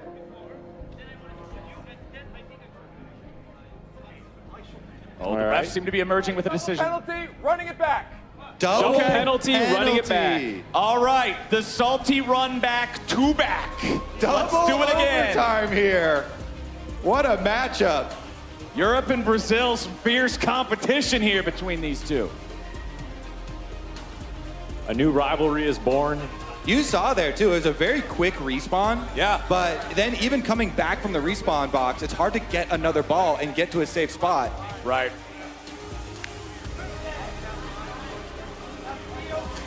It seems to me that if your opponents are spread out here at the start, you aim for the guy that's closer to the respawn button, then he has a longer walk to the box, and the other guy also has to walk over. 3, 2, 1, dodgeball. Let's see how they do it now. Round 3. Kesha dropping to the ground, trying to avoid some of those low shots. One flies out. I believe it is P-Jack. And that's the end. Kesha even taking a wide, even-footed stance right in front of the line to not step over it. That was definitely a double kill. The refs are once again consulting. Want another line? We couldn't see Kesha's feet. I don't know. Was the first ball blocked? I couldn't tell. Because usually one thing that happens is if a ball gets blocked, it becomes a dead ball unless you want to catch it. I don't know if you guys play by that rules, but back in gym class for me, if someone blocked it and it hit your teammate, it was a dead ball, which I don't know. Europe wins that confirmed. We just got it confirmed. EU, after 3 attempts to get it done, will be the first team to officially beat Brazil head-to-head in the dodgeball competition. It takes a lot to take Brazil down, but they finally did it. Yes, they got it done through multiple layers of armor. It does not do much to dissuade the refs in the pockets of the Brazil players' allegations that it took 3 rounds of beating them for EU to finally pick up the 3 points. Brazil still standing tall overall in this event as the top point earners. But Europe now looking for a chance to give themselves a couple more points before we go on to the 3rd game. They're back up against Team Asia Pacific. Let's see how it goes. Dodgeball. Stanley misses that first shot. Oh, but both European shots miss. Razzie wants to go in and find a counterattack. We got a whistle. Catches out. Stanley going for it. Trumba, he goes for the respawn. Oh, but Trumba may be down. That might just be it. Team Asia Pacific will end Europe's reign early. And Razzie Binks popping off, getting the dub. Razzie's got to be happy about that one. He might not have to leave early now. Career saved. We're going to toss it down to Avli now, who's standing by for another interview. Razzie, we saw the energy coming off of you after that win, especially after the first kind of loss for you in round 1. This one has got to feel good. Oh, yeah. He definitely doesn't win those! Absolutely doesn't, but you do. And what can you say for your teammate Stanley over there? He's over there. Shout out to Stanley for holding out. He's a big man and he's strong as hell. I'll see you in the arena. Strong as heck is what he says. Back to you guys. Thank you very much, Avli. Great showing out Team APAC there. You can see the miscommunication out of Europe, bumping into each other as they're trying to come back to life. Just typical, not on the same page.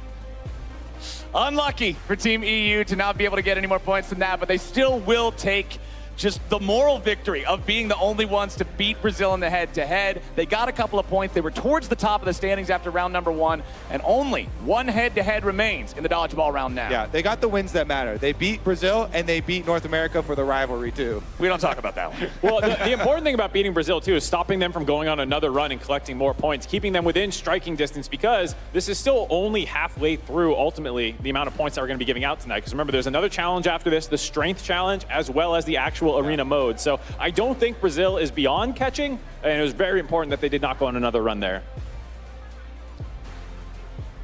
As you can see, 3 points available for every single win. 8 in a row to start out for Brazil, got them 24 points. But they've been able to be stopped this time by Europe. Europe's grabbed 2 straight wins now, I believe. 6 points more for them. We'll see how many more they can get. Next opponent, or excuse me, they got stopped by APAC. So now APAC's going up against Team China. Yes, and I do believe this is the final head-to-head that we're going to have for this stage of the competition.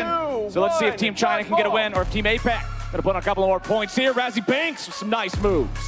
Oh, Icon taken out. He's got to try to get back to that respawn platform so Iris can bring him back. He wasn't in the spawn platform. Does it count? I think they're letting him have that elimination. They might just let him have it. Stanley's bringing Razzie Binks back. Icon jumps over the ball. Dodges, Iris gets hit. Oh, Icon, I believe that was another dodge. Oh, that time they got him. Team Asia Pacific, they're gonna take it and end round 2 on a dub. Both teams using their respawn there, but Team Asia Pacific coming up clutch at the end. Icon was not able to rally it out. The dive was hit while he was down. That's okay. China had a lot of points from the first round that we had, so strong stuff from them still. Asia Pacific, though, getting the late wins in the dodgeball. This is the one they really wanted to win, too, for pride. Absolutely, and because of the fact that it wasn't just Brazil running the table in the second half of the round 2 competition, I'm very interested in seeing what our results end up looking like now. Obviously, Brazil will still be out in front by a pretty significant margin, but I know we're tabulating those behind the scenes right now. As soon as those are done, I'm curious where everybody's going to shake out, because there's still a couple of teams that ended round 2 without getting any extra points. There's a few that got a couple here and there, but then you had some, like Europe got a few, North America got quite a few there. I want to see where everything's at. And the strength challenge coming up might just be the toughest challenge that we have here tonight. Exactly. We were talking earlier about how challenge number 1 tested your legs, challenge number 2 tested your arms. Now you've been tested on all 4 limbs, and now you got to fight. This is going to be awesome. Yeah, we got some jousting coming up, and while we're tabulating our results for both our accuracy and endurance challenges, in the meantime, we're going to head down to Ovly, has both Mortdog and Scipione ready with some special information. Thank you so much, Mark. Here with me, I've got Mortdog and Michael Scipione, aka Skip, to share some more about Soul Fighter in TFT. But before we get into that, guys, we just saw some crazy dodgeball action. I saw you cheering in the corner over there. Who were you cheering for? I mean, I was hoping NA would do a little bit better, but they got a few points, so we'll take it. A lot of domination there from Brazil, it looked like, so. What I will say is we did see North America, and specifically Meteos from North America, take down Korea. So that has to feel good as an NA fan, yes? Yeah, it definitely felt good. So. And who are you cheering for, Skip? I'm here for NA, of course. Got to cheer for the home team. I love this. We need to have some hope, some optimism for NA, because if we need them to show up anywhere, it should be here. But Mort, let's talk a little bit about TFT, because as I understand it, we have a lot of new changes and new updates coming to it. Yeah, for the Soul Fighter event, we have a new mode coming out called Soul Brawl, which is a little different than normal TFT because this time you don't have health, you have soul power that you'll be gaining. And so you can try to beat people, gain that soul power, use it in the training phase. You'll never get knocked out until the tournament phase. Once you hit the tournament phase, it becomes like a fighting game tournament where it's like best of 3. And so if you win that best of 3, you move on. If you don't, you're knocked out. So it's all about prepping until then. And so there's some other cool features as well. Yeah, so what would be a Soul Fighter event without some Soul Fighters? We've got Soul Fighter Gwen and Soul Fighter Set will show up in the mode. When you gather Soul Power, they'll give you prizes. Pretty cool. And you can wear the Soul Crown. This is an item that's only in the mode. It allows you to power up one of your units, and they get more traits. And when you go to the tournament, just like you are ready for the finals, so is a Soul Crown. It will morph into its last form, and it will revive your unit. No, that's basically it. Like I said, a lot of cool ways you can play it. I personally like playing open fort, get a lot of the gold up, and then make a big comeback at the end. But yeah, definitely check it out. Listen, all you had to say for me was that I'm not going to die immediately in the first round and that you're adding a little bit more of Soul Fighter Set. So I am very excited for that. Mortdog, Skip, thank you so much from the DFD team. And that is it for us right down here. So Mark, it's back up to you.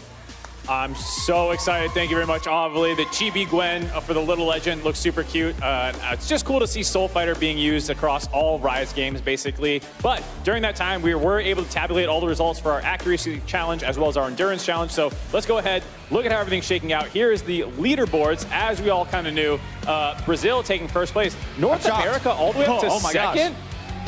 Wowee, North America jumping up into second place after getting, what was it, 4 or 5 wins there. That is 12, 15 points. Asia Pacific in third, Europe in fourth, Japan in fifth, China dropping down to 6th place from first after the first round. Korea in 7th, and LATAM rounding us out at 8th. You can see the overall scores.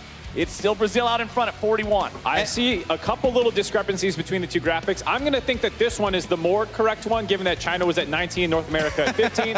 We'll see if we can get these to agree, but I think this is the more accurate of the two. Yeah, I like the one that says NA's at number 2. I've been a League of Legends fan for a long time. We don't get to see those nearly enough. That one looked pretty good to me. I like the first graphic more, but I think this one is sadly more accurate, unfortunately. So right now you have Europe in second place, actually, and then Team Asia Pacific in third, China in fourth. But that's all for this challenge. We have one more left to go. We're going to be taking a quick break to get our strength challenge ready. Down there, you can see everyone turning it over. And while we go to break, in the meantime, we're going to take a quick look at some Soul Fighter action, which is coming out for League of Legends in July 20th.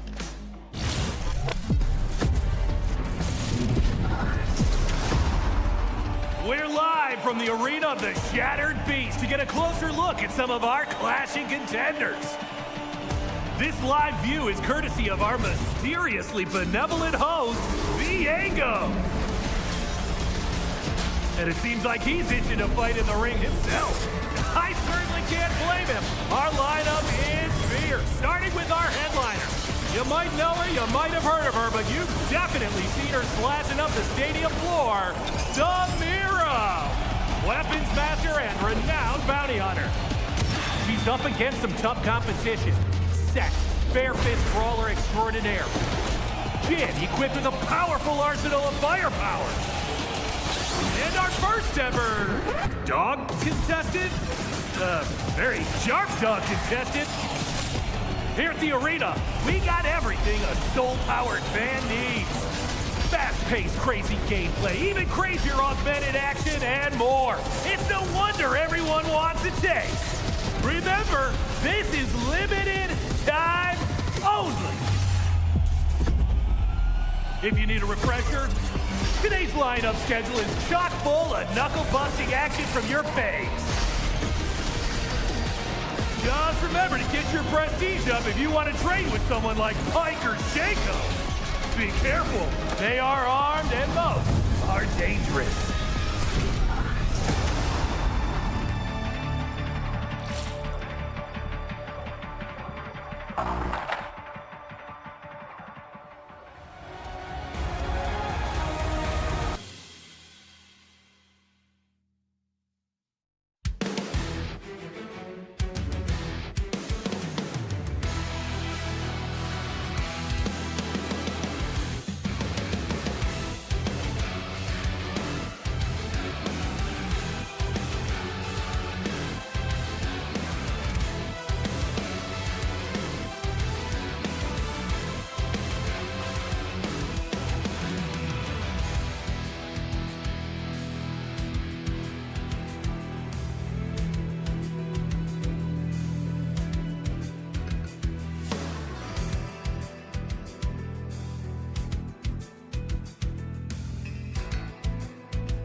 Love the visuals from those. Welcome back, everyone. We are setting up for our third challenge. And just as a clarification on the rules, if people did not understand, all these challenges are leading up to help pick a final four, which will then all compete in the arena 2v2v2v2. So, again, all these points, even though Brazil is very far ahead. What am I doing with the ball, you're asking? Well, our next challenge is the strength challenge, which is jousting. And in the off chance it's taking people too long to actually win, I will be contributing from the arena up here and throwing balls at people to try and knock them off. So I want a ball!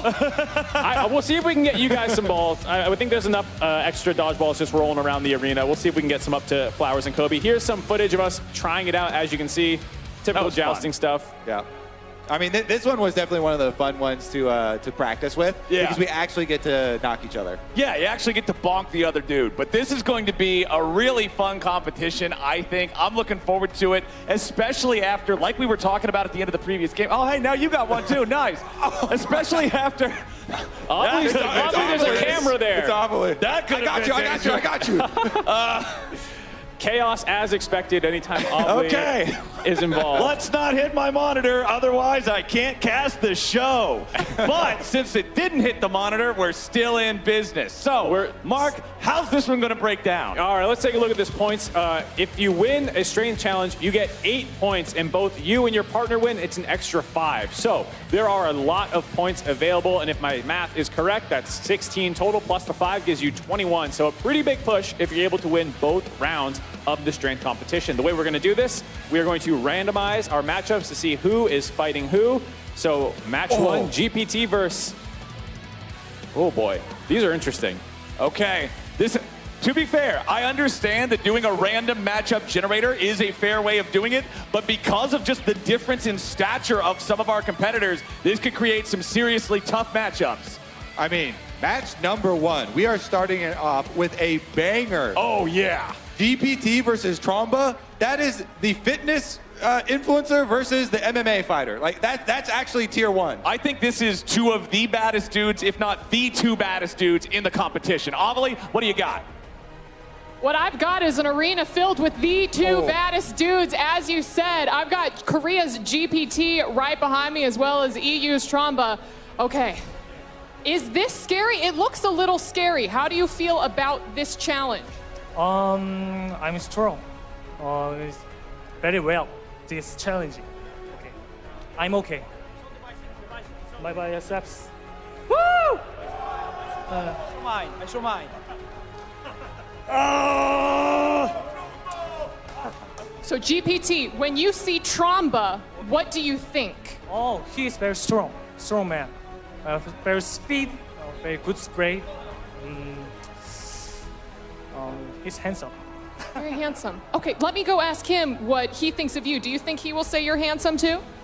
I don't understand. One more. Pardon? One more time. Do you think that he thinks you're handsome? I don't know. We'll find out. Tromba. All right, now listen, when you look at your competitor over here, GPT, he was the one who won 2 of those initial stamina or endurance games, jumping up and ducking low. You are also doing a really great job with that. So what do you think about your competitor? Yeah, he won. He won the first round. I won the third one. Yeah, so we won by whatever. Anyway, he's a big guy from Korea. I think that's gonna be so hard for me. And he's the baddest from all of the guys here. So let's go. Maybe all right. I'll have some luck. Maybe I'll have some great technique. Who knows? Absolutely, and we're gonna get right into that. So guys, gear up and get up on the platforms. Back to you guys. Thank you very much, Aubrey. It looks like the competitors are just about ready to go, getting up on those platforms, grabbing their, what are those, Q-tips? What do you call them? The jousting weapons? Battle gear, Mark. They're not Q-tips. Don't stick that in your ear. No headshots, by the way. If you hit the head, you're out. All right, no headshots, but otherwise you got to be trying to knock your opponent off balance, knock him off of that platform, take the victory in the 1v1. It's not just about raw strength. Balance is going to be a lot here. I'm sad because they already took away our balls from the dodgeballs. So they're going to have their teammates, it looks like, down there throwing the balls instead of us. I still got 1 or 2, so I can contribute. It looks like the ref's going over the final rules, making sure, like you said, no headshots, all that stuff. You hear some clarifications, but looks like we're about ready to get into it. All right, I love the fact that we're starting off with this matchup. I've been informed we're ready to go. Once the refs started up, we'll get underway with our first round of the strength competition. All right, let's have a good, clean fight. Orange ready. I feel like you want to get as low as possible here. Nice solid stance. Red ready. 3, 2, 1. All right. Starting off, just nobody committing to any big strikes just yet. A couple light pokes. Tromba trying to lean super far forward here. Tromba's the first one to have both feet leave his platform. He really took the jousting name of the competition a little bit too far there, trying to joust onto the opponent's platform. And just loses balance. Yeah. 1 foot way too far forward. He knows it as soon as it happens, too. Yeah, just falling forward there. Trumba ends up losing that one. That means GPT takes the dub. Easy win for GPT there. Trumba just overextending. That's something every League of Legends player is familiar with, getting a little too aggro, inting, running it down. We see some clarification. He's looking like he wanted another chance, and they said no. It's like, nah, get out of here. Yeah, 1 match and you're done. Yeah, no best of 3 there. But remember, each team does have 2 players. That means that he does have another chance to get some points on the board with his team. If his teammate can get in there, it's 8 points per individual win. And if you manage to get a dub on both your guys, a bonus 5. It also means that GPT doesn't get to stay up there. It's not King of the Hill this time either. Yeah, he goes home too. Fresh matchup. Just 1 fight for each contestant, but it means that that fight matters so much. Exactly. It matters especially because all the teams are competing to have the most points available after all the games are completed, which will then seed them into the final arena mode played in League of Legends. So it's all just about making top 4, something TFT players can relate to. You just want to make top 4. That's all that really matters at this point. So trying to grab those points wherever they can get them. We can see him in the background as well, getting ready. We have them positioned with extra balls too to try and help out. If it starts taking too long, teammates can start throwing. But well, that first one definitely did not take too long. I feel like we'll probably see a couple more explosive matches like that, but I truly don't expect every one of our 1v1s to be over that quickly. Yeah, I felt like we didn't even get a chance to get into the strategy at all because it ended so quickly. We were debating, is it better to like strike and swing or go for more pushes? You saw Trauma go for the push, but that can leave you off balance. All right, LatAm getting in some hype. Okay. To get started. So, big opportunity here for Yunsun B.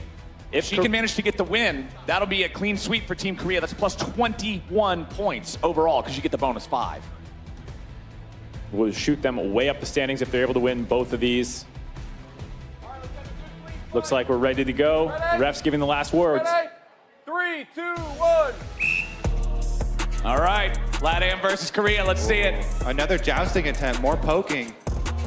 A lot of players seem to like to start off with this strategy because it doesn't require you to commit too much. If you go for too big of a swing, you'll knock yourself off balance. They're pretty far from each other too. Yeah. Not a lot of reach. These are also 2 of our smaller stature competitors, so gonna struggle more with reach overall as an element in this 1v1. Going a little side to side now.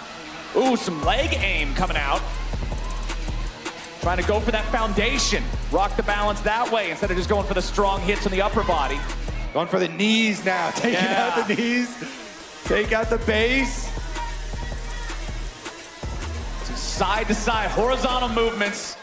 The balls might start to come in now. Yeah, this one's going a lot more of the distance than the previous round did.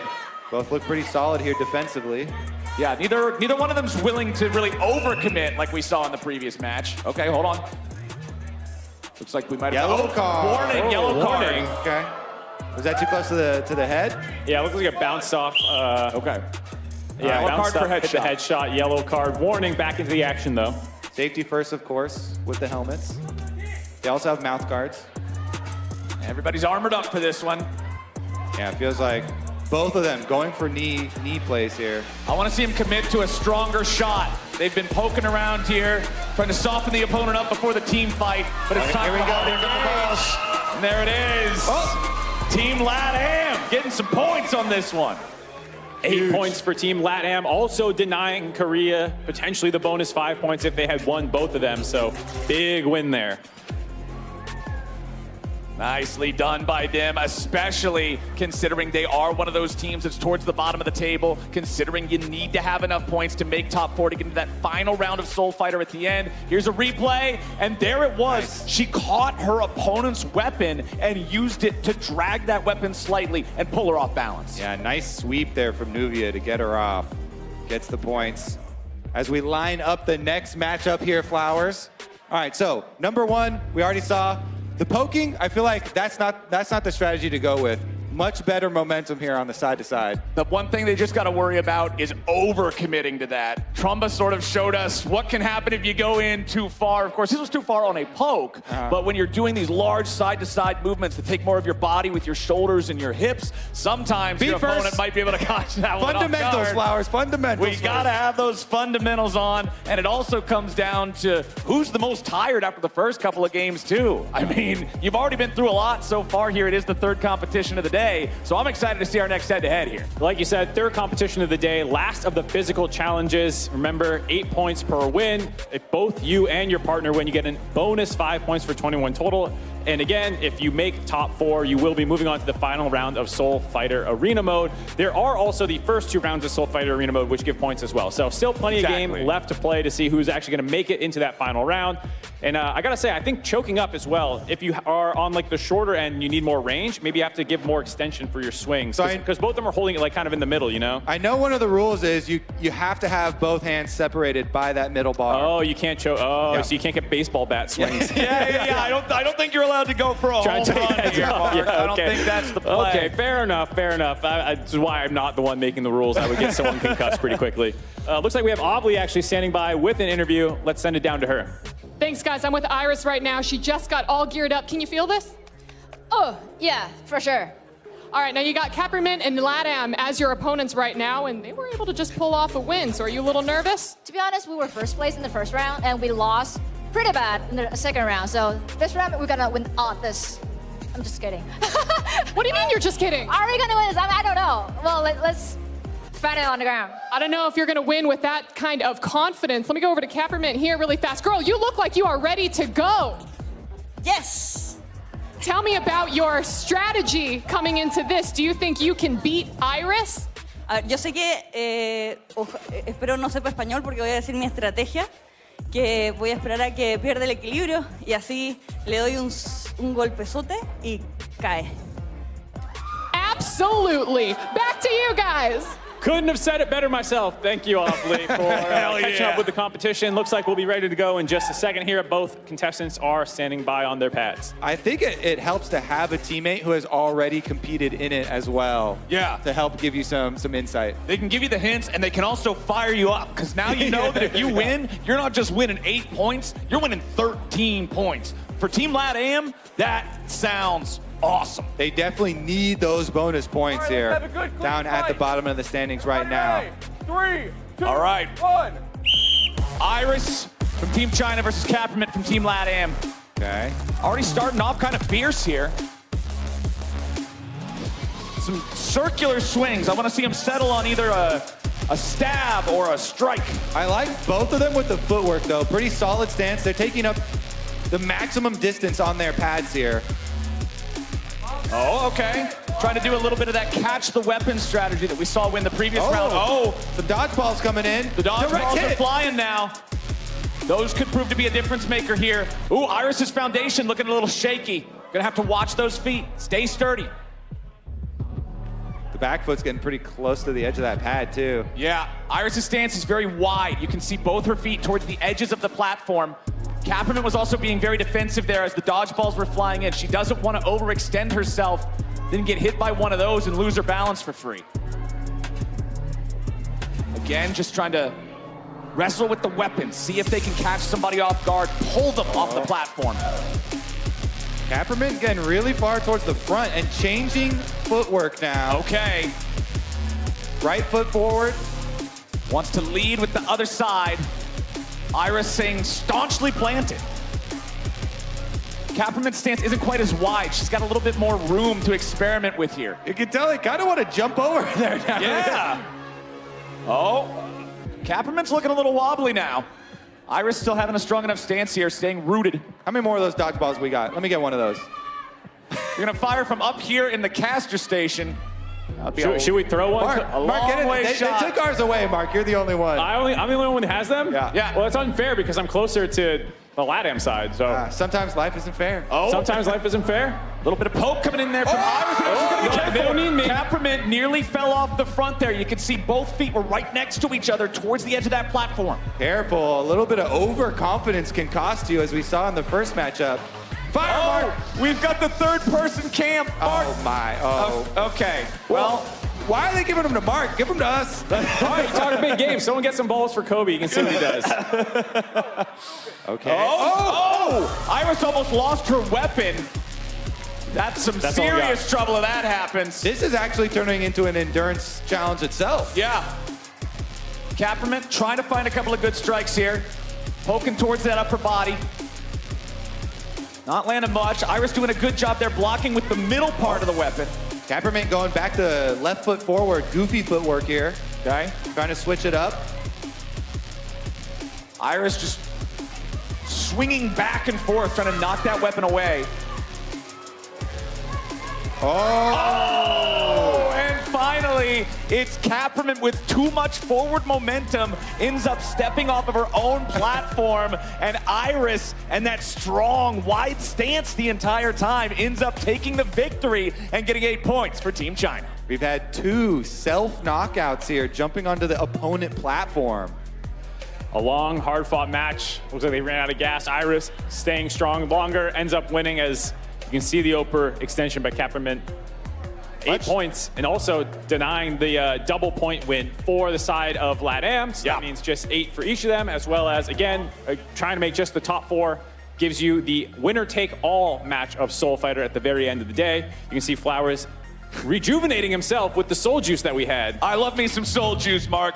And I'm enjoying this competition here in round 3 as well. You could see it was the same thing that happened to Kapperman earlier on in the 1v1. The feet coming together really close, right at the edge of that platform. Last time she recovered it. This time, too much forward momentum, and she falls off the edge. Yeah, also strong mental game from Iris. Much like League of Legends, you have to have a strong mental. Yes. Stay in the game. It's always winnable. Games. Long solo queue games. Sounds like our next match is actually Meteos versus Kesha. So we're gonna have the good old NA versus EU grudge match playing out yet again, this time in the Strength Challenge. I love it, man. NA versus EU. Give me that all day, all night. I love the rivalry matchups. Meteos versus Kesha. Also just a couple of meme lords here going head-to-head in the strength competition. Both of those 2 killed it in the dodgeball as well. Meteos with a lot of kill shots there for North America. Same for Kesha. All right, let's toss it down to Avalie, see what she's got for us. I'll tell you what I've got for you, Flowers. I've got the deciding match. Well, I mean, I guess for us in Twitch chat a little bit of who's better, NA or EU. Meteos, you're representing NA right now. Man, you are tall. How do you feel about going into this matchup up against Kesha? Feel pretty good about it, you know. No big deal. Now, he seems to have high energy, I guess you could say. Do you think that that's going to affect your strategy at all? No, I don't think so. All right, well, Kesha, you are ready to go. You're taking on Meteos. How do you feel about going into this match? Is that the opponent that you're going to take down? Yes, whatever he's saying is delusional. I'm going to take him down. I'm going to knock him out. Anything that you want to say for the NA fans who are saying that you can't? I don't know. They're not going to like what they're going to say, I guess, if they're from NA. Because I'm going to take him down, okay? I promise. I promise. All right, well, thank you so much, Kesha. Good luck, Meteos. Back to you guys. Totally unbiased group of casters and interviewer here. Definitely not all rooting for Meteos. Definitely the crowd's not rooting for Meteos. In the home theater for North America and Los Angeles, you can see the ref giving the final rules before we kick this one off. I'm ready for this one, man. You can see just the difference between the way the 2 are approaching the fight. Kesha is all fired up. Meteos, more calm, more cool, more collected. NA versus EU. Let's do it. Oh, Kesha's starting off ferocious. Meteos has him gripped. Kesha's down. 3 seconds and it's over. North America claims the win over Europe. Kesha promised the knockout, but goes down in under 10 seconds. Absolutely brutal. He wanted to go in fast. He wanted to go in fierce. And Meteos just stood there and pushed him right off. Meteos, only a few words in the interview, but puts in the work. There's those who talk the talk, and there's those who walk the walk. Meteos is the one doing the walking when the dust settles in this head-to-head. All right, let's take a look at it, because they got right into it. Action-packed from the beginning. Meteos got his stick right in there. Hooked in between the body. Exactly. The stick, the pad at the end was hooked in between the grip of Kesha's weapon and Kesha's body. It meant that as Meteos was pulling the weapon back, Kesha was going with it. His boat was getting rocked back and forth the whole time. He couldn't help but capsize. I was still worried that Meteos was going to lean too far forward like we saw Tromba do just before, so the fact that that didn't happen, stayed strong, good base out of Meteos. Looking good for North America as the homers. Of course, we're very excited to see that. We'll see who's up next. Looks like we've got APAC versus Brazil. All right. Perhaps that graphic we saw earlier was prophetic. North America up in second. Let's get down there. They've got the action ready. If it takes too long, by the way, I'm ready to fire. All right, it's Brazil versus Asia Pacific. We got Razzie Binks going up against. All right, let's have a good Who we got behind the helmet there? Is that Jukes? 3, 2, Looks 1. like Jukes to me. All right, Razzie versus Jukes. Let's do it. All right, slower start than the previous matchup. Oh, Jukes is taking some interesting angles that we haven't seen before with the weapon here. They're testing, Right, yeah, testing the waters here. Couple of jabs, okay. Just getting a feel for each other. Find that range. Oh, big shot. Big leg hit there. A lot of quick swaps on the leg work, too. Look at that. Yeah, Razzie's legs are all over the place. The first contestant to really be that wild with the footwork. A wobbly, though. Yeah, that's what you got to be careful for. When you're moving your legs around a lot like that, if somebody catches you out, they're all smiles. You're all done smiles, though. They're having fun. I mean, how could you not, man? Oh, fancy. Jukes is now doing some anime stuff. Baton twirl. He plays Jax. Careful. Well, he enters evasion, a defensive stance. Oh, Jukes! He goes too far forward. He's caught off balance, caught off guard, and Razzie Binks gets the points. Razzie bringing home the points there. Pretty flashy play from him as well. Constant stance swapping here. Yeah. Got the biggest hit, I think, so far as well. A big leg shot to open this one up. Yep. Maybe that's why he lost balance. His legs were woozy after that. A little bit too far forward there from Jukes on the swing. You can see it start right there. Razzie's going for the front leg. Jukes just comes too far forward. He even accepts his fate. Arms wide open, falling backwards into the mat. He knew it was done there, but hey, for Team Asia Pacific, that one feels pretty good, man. It's big, too, because you got to remember the people who won already with one teammate, if their next teammate can win, the bonus 5 points. North America had Meteos go already. If Scar can also get the win, they can get some bonus points. Same thing for Pacific. All right, let's toss it back down to Avali again. Standing by with an interview. Thanks, guys. I've got Jukes with me. Jukes, some interesting strategy that you were applying there. What was going on? Rizzi is a great player, and it was good. It was good. It was really intense. We are at first, right? So he deserves it. He deserves it. He deserves that win. Yeah, it was nice. It was nice. Okay, cool. Because I saw you throwing some eyes a little bit beforehand. Kind of going like... Not at all. Not at all. He completely deserves it. I didn't throw at all. No. And you would sign that by name? Yeah, he's strong. He's really good. He-Man. All right, okay. Well, thank you so much, Jukes, and back to you guys. All right, you heard He-Man definitely giving up the points. Brazil feeling good that they were in first place. They already had 41 points. That meant that they were pretty likely going to make top 4, which is what gets you into the final event there at the end of the day. And I got to say, the He-Man comparison, not bad. It's always easy to laugh off a loss if you're sitting in first place. Just look up at the scoreboard. That's all the comfort you need. Exactly. Jukes put the down payment on this round in the previous round, getting all that dodgeball victory. But now we're about to head into our next one. And here it is, the second bout for North America, going up against the second bout for Brazil. It's 1 win for North America, 1 loss for Brazil. So that means that if PJack wins this, both teams will finish with the same amount of points at 8.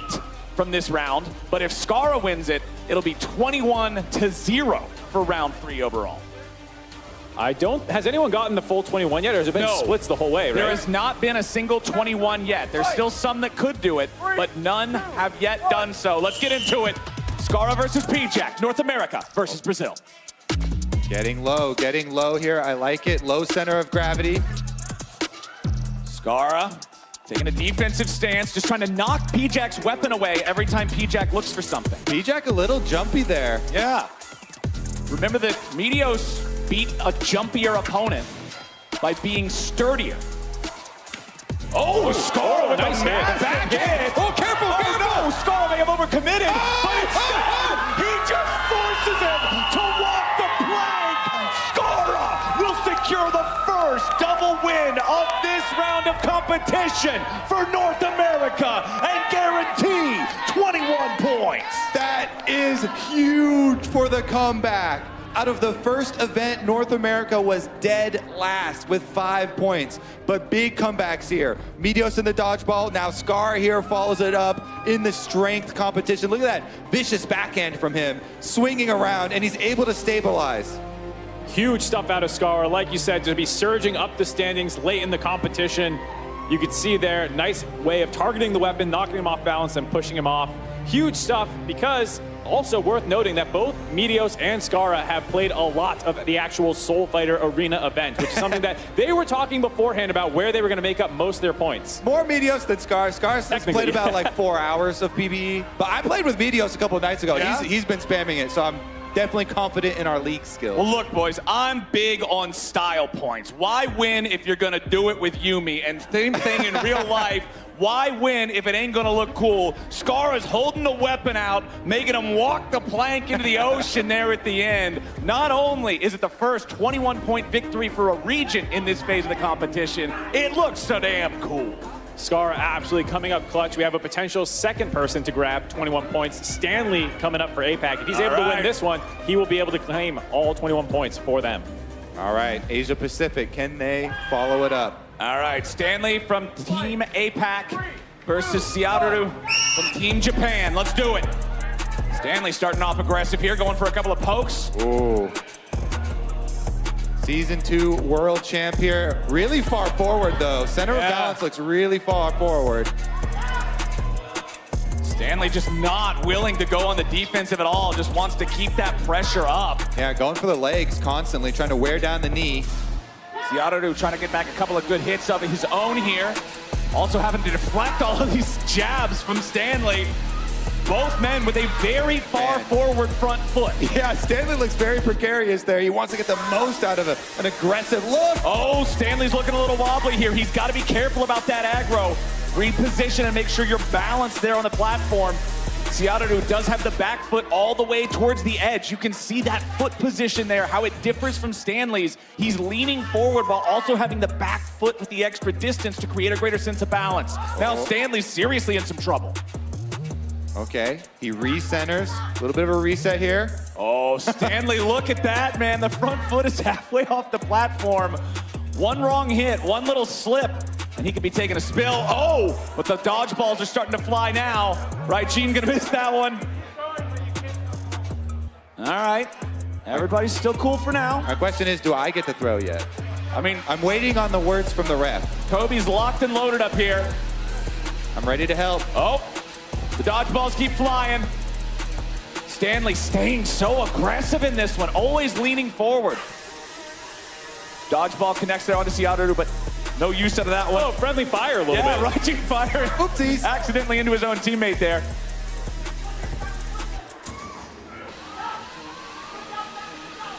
Oh. Looks like they're getting a little winded here. Yeah, these guys have been going the distance. Just trading even the whole game. Turning this one into endurance as well. I'm just going to start throwing. All right. Light him up, Kobe. The gyp's in the way. Oh. It doesn't do anything to Stanley. Couple of shots close to Stanley there, but no cigar. You can see he looks a little winded here. They're giving balls to the refs now.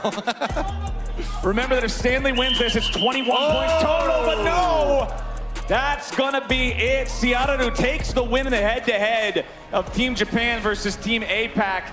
That'll mean that Team APAC ends this round at 8 points total, going 1-1. Team Japan still having one to play. Could possibly be a 21-pointer for them.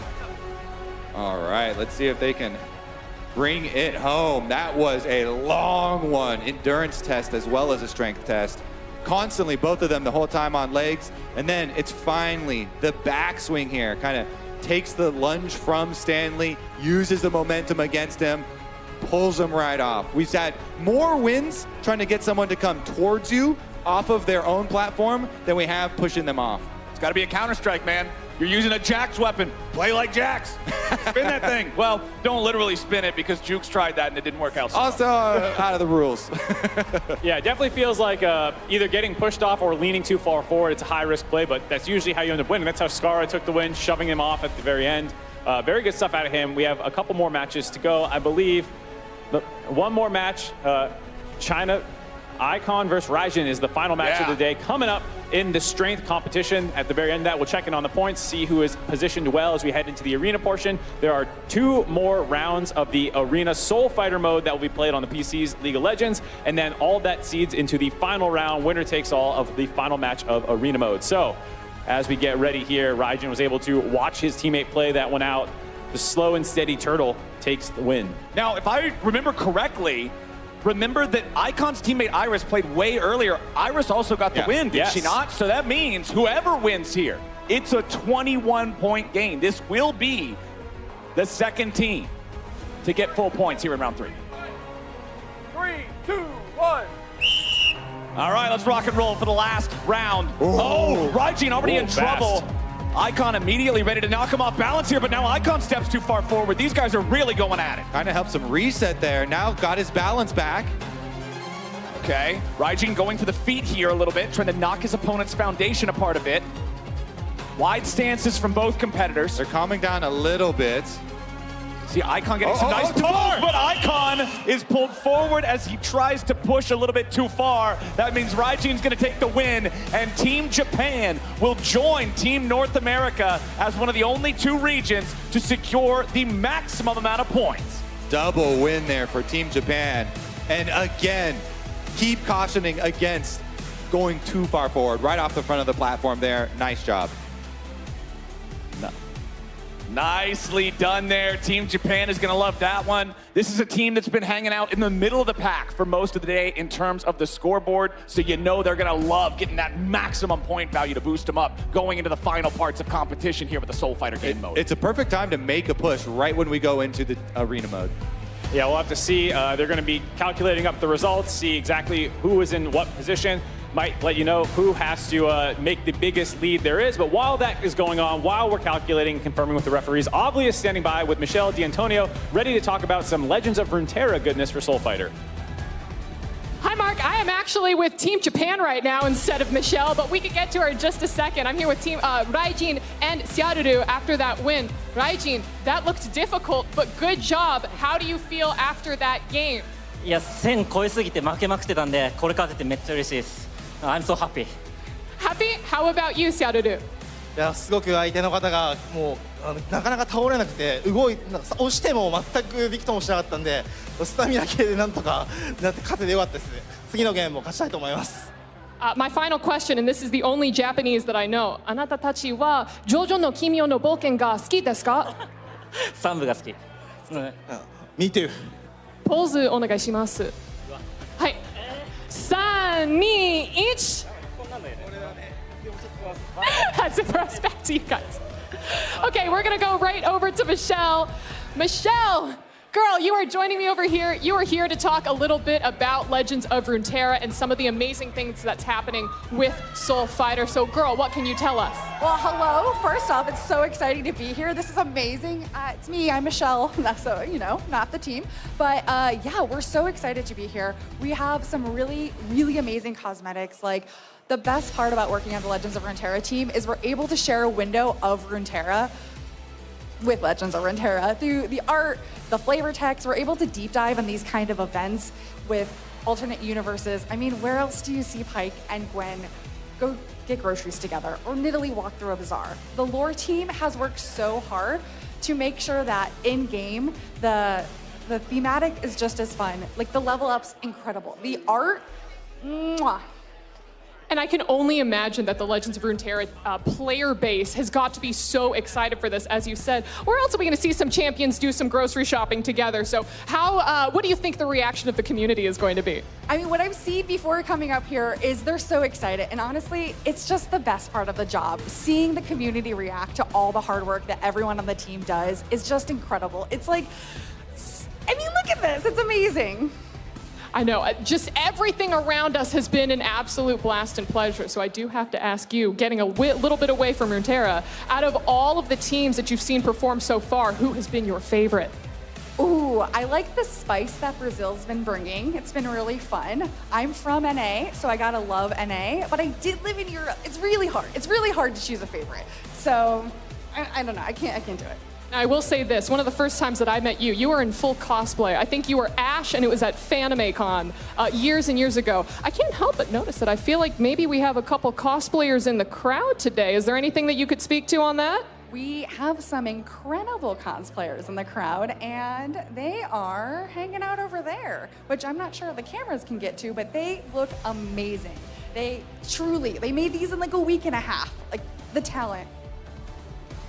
Absolutely unmatched. I think we see Viego over there. I ran into Viego in the bathroom, just kind of flexing in front of the mirror. It was a fantastic experience. But Michelle, thank you so much for spreading the word of Legends of Runeterra. I'm sure that we have a very excited player base ahead of us. But listen, that's it for us here down on the floor. Mark, it's back up to you. Thank you very much, Avli. Super cool to see all the work that's gone into all the different games to bring in Soul Fighter. Also cool to just have a global event so everyone can weeb out, I guess, as they talk about. I assume that was a JoJo thing.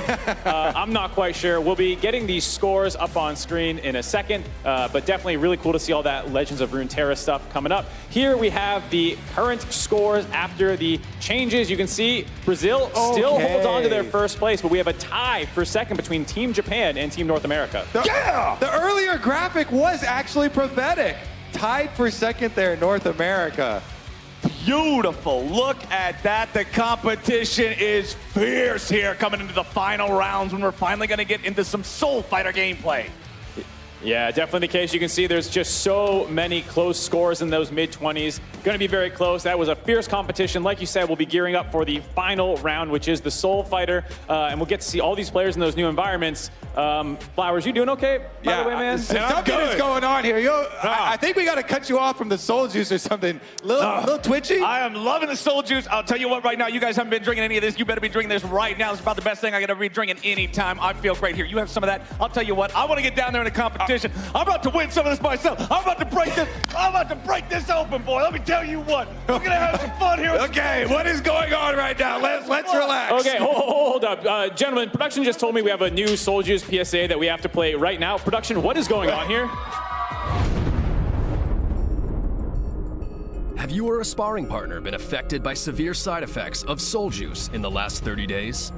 Exposure to Soul Juice poses a risk to competitors everywhere. Please give us a call if you have experienced one or more of the following symptoms: sweating, muscle cramps, uncontrollably loud speaking voice, constant flexing, blue skin, blue hair, blue flavor fixation, shortness of breath, bawling hard, mild nausea, tunnel vision, smurfing, or starting a podcast. I'm Theodore Snaxingham III, and I put the pro in prosecution.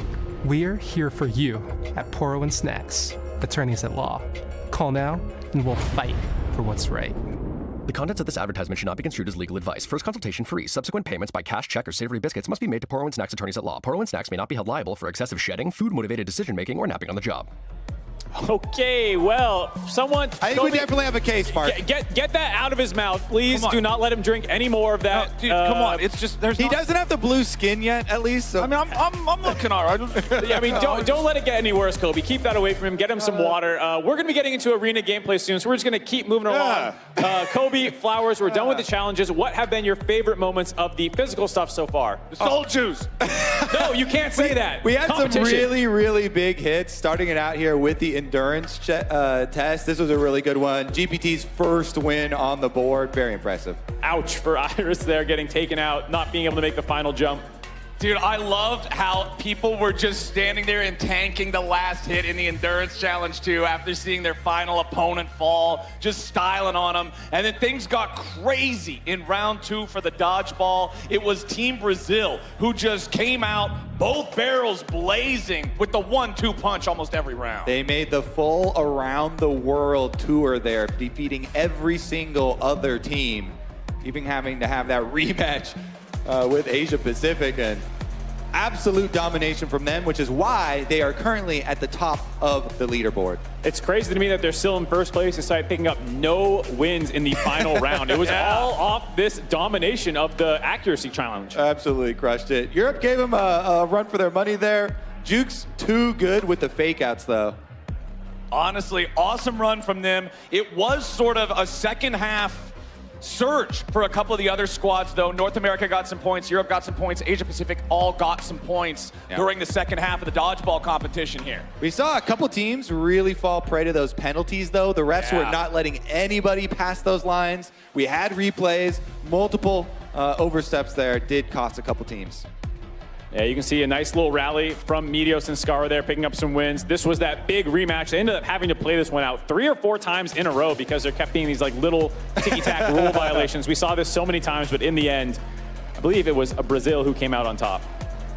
Europe actually ended up taking them down. I'm trolling. They were the only team to actually beat Europe, and it was a hard-fought, victory there. Definitely the longest one. That brought us to our final competition, which was the strength challenge, jousting in the middle of the ring. This one had some pretty massive point swings as well. North America continuing their climb up the standing, grabbing 21 points off. Both Meteos and Scar having some good jousts. Yeah, one of the big things about this round was just the fact that Brazil and Europe, 2 of the top teams going into the third round, both ended up collecting 0 points overall from it. It gave a lot of opportunity for some of those middle and lower ranked squads to catch up. Look at that power from Skara there. Walk to get the plank. The much needed double round victory there for North America to get those bonus points, and then Japan as well, the other team, to win both of their strength trials. It took a long time, but it was a hard-fought victory in the end, outlasting Stanley there, able to finally force him down. And then the second time, like you said, the LJL grabbing both of the individual 8-point leads and then the 5 points for winning both rounds combined. Huge for them. It leads to a tie right now, currently for second place. Brazil is still in the lead. We'll take another look at that leaderboard in just a second there so we can see exactly what we're looking at as we head into the arena mode. Exactly. The physical competition is done for the day, and the scores look like this. It's Brazil out in front, sitting on 41, while North America and Japan are hot on their heels, tied at 35. Coming up behind them, it's Team Asia Pacific at 28 and Team China right behind them at 27. Europe is still at the 24 they were at after round 2 after getting a 0 in round number 3, with Team Korea right behind them at 23. Finally, Team LATAM rounds it out with 17, still within striking distance if they can pop off here in the final game. All right, I told you at the beginning of the day as well, when we're looking at the actual arena play, keep your eyes on Icon. He is actually a Worlds player for mid lane only 2 years ago, so comeback's definitely in the air. Yeah, we'll have to see. If you ended it right now, there would still be that final event where the top 4 move on to the final arena mode. So it would have been, in that situation, Brazil, Japan, America, and I believe, what was the last one that was in the top 4? I can't remember. Anyways, well, fortunately, we have some more points to going. We'll get those in a second with our arena gameplay showcase. But while we get set up, Ovly has Dan Emmons with her to talk about the arena to see what we can expect. Thank you so much, Mark. Here to talk with us about the development of the arena game mode is Dan Emmons, lead game designer of Arena. Dan Emmons, didn't you also make Yuumi? Wait a second, this is the guy who made Yuumi. This is the... Hey everyone, Ryan Maxwell here, lead designer for modes. Tonight, our competitors are going to show down in League's newest mode, Arena. Arena is a 2v2 mode where teams face off in a series of death matches. A loss in any individual round will damage their shared health pool. And when you run out of shared health, your team is eliminated. In between rounds, players will be able to buy items and pick from the new augments to build their champions in new ways. But let's talk about some of the strategies you might see coming out in Arena tonight.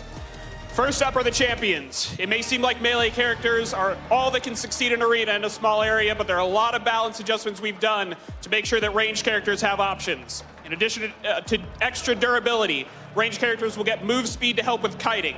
They'll also have an easier time controlling the power flowers, which are our new plants around the arena. When you attack a power flower, you get healing, shielding, and a reduction on all of the characters' cooldowns, including their ultimate. There's also sections of deep water around the maps that block movement but not vision. A smart player will be able to use these to out-kite more melee-focused characters. We'll also have to talk about the augments. Specifically, I want to talk about the active augments, which give players a new summoner spell, some of which you've never seen before during combat. These can completely change the way that you approach fights. We have Vanish, which will give you a 4-second window of pure invisibility to sneak up on a target or for a quick escape. Frozen Foundations will give you Anivia's Wall spell to buy you space or trap at a fleeing target. There are 12 of these active spells, and they can greatly change how any champion has to approach fights. And lastly, let's take a look at the item builds. Arena has some new items, as well as a few returning favorites from leagues past. There are several augments that reward the user for having crit chance, like using your crit chance to reduce your damage taken, or even allowing your abilities to crit. We have introduced new crit chance items in order to make sure that champions that don't use the auto-attacking system can get crit chance. So Atma's Reckoning is back, along with newcomer Rite of Ruin to offer crit chance to the non-AD carry champions. There's also a lot of items that have had their AD and AP ratios changed to be a mix. So items like Death Stance that traditionally only work for AD champions can work for AP champions if you get the right augments. This isn't all you're going to see. Will we see Crit Scion? Will we see Attack Speed Braum? Will we see AD Yubi? The possibilities with Arena are endless, and I cannot wait to see what our players will come up with. Mark, back to you. Thank you very much, Dan. You crushed that. It sounds so exciting, and I'm looking forward to when we finally get into the arena mode. You can see right now players are on stage. They are setting up. We have Europe, America, Japan, and I believe that is Brazil, all getting ready to play. I've been waiting for this all night. I was jumping into the PBE. I've had so much fun in arena mode. I even took Bias to another level. I played with Meteos for a full night. Yeah. So we definitely have some technology cooked up. Here are the matchups. Okay, and remember, these matches were picked by the seeding so far based on the current standings. That's how we determined which 4 teams are in each lobby. Now, for those of y'all that don't know, remember, after we're done with these 2 matchups, these 2 2v2v2v2s, that's going to determine the final state of the leaderboard. And then we cut off the bottom 4, and the top 4 will play one last round, and that one's winner take all. Everything up until then is about qualifying for that. Once you're in there, nothing else matters. And they've got a pair of beautiful championship belts as well for the winners ready. Yeah, that's something that everyone will be looking forward to take home with them regardless of what happens. And this is how we're scoring each of these gameplay rounds for the arena mode. Our top 4 teams on the leaderboards after each of these will play in the final title match. And so if you get first place in this first round, you'll get an additional 21 points, 15 for second place, 9 for third, and fourth only takes home 3 points. So you really do want to win this. And like you guys said, at the end, we'll have one final winner-take-all for those belts. So that's how we're looking. Avli, I see you down there. Are you out there with our first 4 teams? I'm running, Mark. She's on her way. Okay, not quite there yet. I'm sorry. We'll give her a second. I'm right here, Mark. I just had to come out from the medical there she is. tent. I don't really remember what happened over the last 10 minutes, but I'm here now. Oh, I'm right on stage with all the teams who are getting ready to jump into arena mode. I've got Jukes and P-Jack of Team Brazil right here. All right, now I know that you said that you've been practicing in PBE, so... No, not at all? Not at all. We just play 4 games in total. That's Here, in Los Angeles. just like how you were only playing 4 games of dodgeball? No, I swear, no. Yeah, it's true. It's true, I can confirm. You can confirm. Okay, so then what do you think your chances are against the other teams? We've got NA, Europe, and Japan. Kasha going down for sure. For sure? All right, let me go run over to Kesha really quick. Kesha, Brazil is saying that they're about to take you down. I see that you just accepted the match, so any quick words for him? He doesn't know what's going for him, okay? He has no clue. He's delusional, okay? He has no idea. Now, I feel like I should ask, are you going to be picking your signature champion, Nunu? Okay, that signature champion is my champion, but it's also the worst champion in the entire game. It doesn't get worse than that. So I'm gonna cross my own heart here and not play Nunu. Oh my god. Ban a champion. You have 11 and 10. Don't worry. 9. I have my boy LS coaching me privately, okay? I'm not gonna let him down. I'm gonna win this for him, I promise. All right, let's see it happen. Okay, and let me go over to Team North America right now. It looks like they were just able to get their bands in. Skara, how hard have you been practicing in arena mode? I played like a day. That's more than the 4 games Brazil is saying. Yeah, but don't worry, we have the carry right here. Meteos, are you the carry, both in our challenges as well as in arena? I will do my best. We'll see what happens. Do you feel nervous about the weight of all of NA's international success resting on your shoulders just for this game of arena? No, it'll be fine. That's what we like to hear. All right, Team Japan. I see, what Annie skin are you picking right now? Annie, so strong, cute. Skin. Cute, cafe cutie Annie. And we love that for you, Japan. All right, Mark, it looks like everyone is loading in right now, so I'm just going to toss it right back up to you. Thank you very much, Ovly. We'll be getting into game in just a minute here. Kobe, I know you've been playing a lot of this mode, so give me some of your thoughts going into this. I already want to know what they're pairing with Annie, because on PvE, one of the funnest and most brutal compositions was Annie plus Ivern, and you just drop Tibbers as well as Daisy at the same time. So you turn the 2v2 into a 4-on-2, and you beat them down with PvE. I'm not much of a stats guy, Kobe, but even I can tell you 4v2 is pretty good odds. So especially with how strong both of those pets are, that sounds pretty ferocious. Yeah. Now, especially with this mode, people need to remember the plants are a really big objective. Yes. The game designer was talking about that earlier, but it gives you the healing, the shielding, and critically the cooldowns back. So the different arenas have different numbers of plants too. Some only have 1, some have up to 3 plants, and a lot of that is how you want to play the main. And I got to make sure that we hammer home this cooldowns back thing, because I've watched a few different games of Arena, and one thing I can tell you is when I first heard cooldowns back, I expected something modest. I expected, okay, 5 seconds off here or there. No, if you eat these plants, you will be able to cast your ultimate multiple times over the course of a round. It is ferocious. Controlling these things is huge for the outcome of a round. And that is the reason why also a lot of champions that have auto attack interactions are really powerful.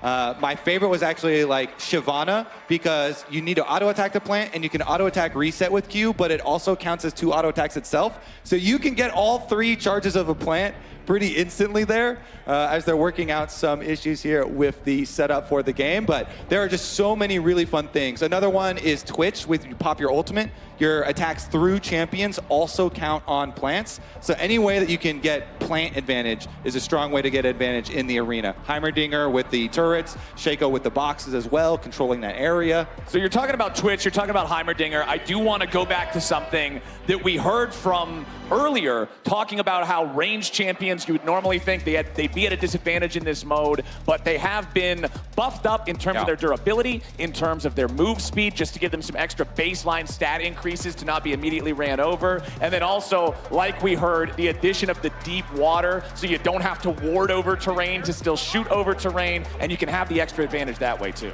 Yeah, and there are still like regular walls too that you can't see over that you want to be able to use, like with Ezreal or something. Right. Jumping over as well. But definitely excited to see what compositions these teams come up with, because it sounds like they've got varying amounts of time on the actual mode.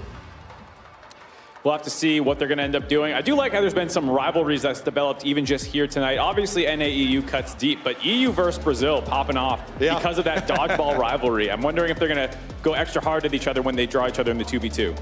Definitely sounded like it there. Staring each other down right across. I'm glad that all 3 are in the same group here for match number 1 to see what goes down. Also, a lot really depends on the augments you get. Flowers, you're talking about traditional carries, traditional range carries. There's a lot of attack speed augments, and so if you go with a Zeke's Convergence for your partner, then they can really amp up that damage as well. And one thing that I've been looking at with this game is just how many chances you can get, even if things don't start out great. It's not designed to be a game that just immediately snowballs you over and you can't fight back. The plants in the fights themselves make it so that they're more drawn out than a typical team fight. And then also, the game structure as a whole, for those of you out there who've played TFT before, when you lose the early rounds, you're only losing 2 health, 4 health, something like that. It's not gonna matter that much. You can still scale. But those later rounds, man, even if you're ahead after a while, you're gonna start taking some hurt if you lose those. Yeah, so as you guys know, there's been a slight delay on stage as they're taking care of getting all the players set up, making sure they're feeling comfortable. Definitely want to have them in their best state, ready to play. And I'm really excited about this. This is like the crowning moment of the whole night leading up to this. We have these 2 rounds. These 4 teams are going to play. Then there's going to be the second stage with those 4. And whoever ends up with the most points combined from these arena modes, as well as all the physical challenges, will play one final arena winner take all. And I mean, I've been so stoked to watch this, especially because what you were just saying at the end there, Flowers, about how the rounds can go at different speeds, much like jousting or the dodgeball. Sometimes it was over in like 5 seconds, like 2 teams just engage into each other and insta-die. Sometimes you have this long kite out as you're making use of the plants and really making use of the map. Yeah, and there is a ring of fire that will come in if it starts taking too long. We needed that for jousting. The arena just starts collapsing. We need that for everything in life, man. So many times I've said even during normal professional games of League of Legends, if there's no kills on the board by 10 minutes, give me the ring of fire. It's a PvP game. And this one is a PvP game as everybody's out against each other. And you've always got to be mindful of who you're going to be going up against next. There's different item purchase checkpoints because every item in the game costs 3,000 gold with the exception of your starter items and your boots. So you've got to be mindful of, okay, what should I be buying for most of these compositions? What should I be buying for whoever specifically I'm up against next? And what's really fun is what you should be buying changes not only depending on your opponents and your champion, but the augments that you are offered. Sometimes you want to go a crit build if you're offered like the crit defender augment or something like that. But it sounds like we've got things worked out, and we're almost ready. Fingers crossed. Let's go, boys. I'm so ready. The only other thing to keep an eye out for is the new skins as well. You saw the Viego cosplay for the Soul Fighter Viego, who has some pretty sick artwork that's been all over the arena so far. And I would love to see some of them actually lock in these champions, whether it's the Samira or Viego or whatever else people have their eye on, just so we can show off everything that this game mode has to offer.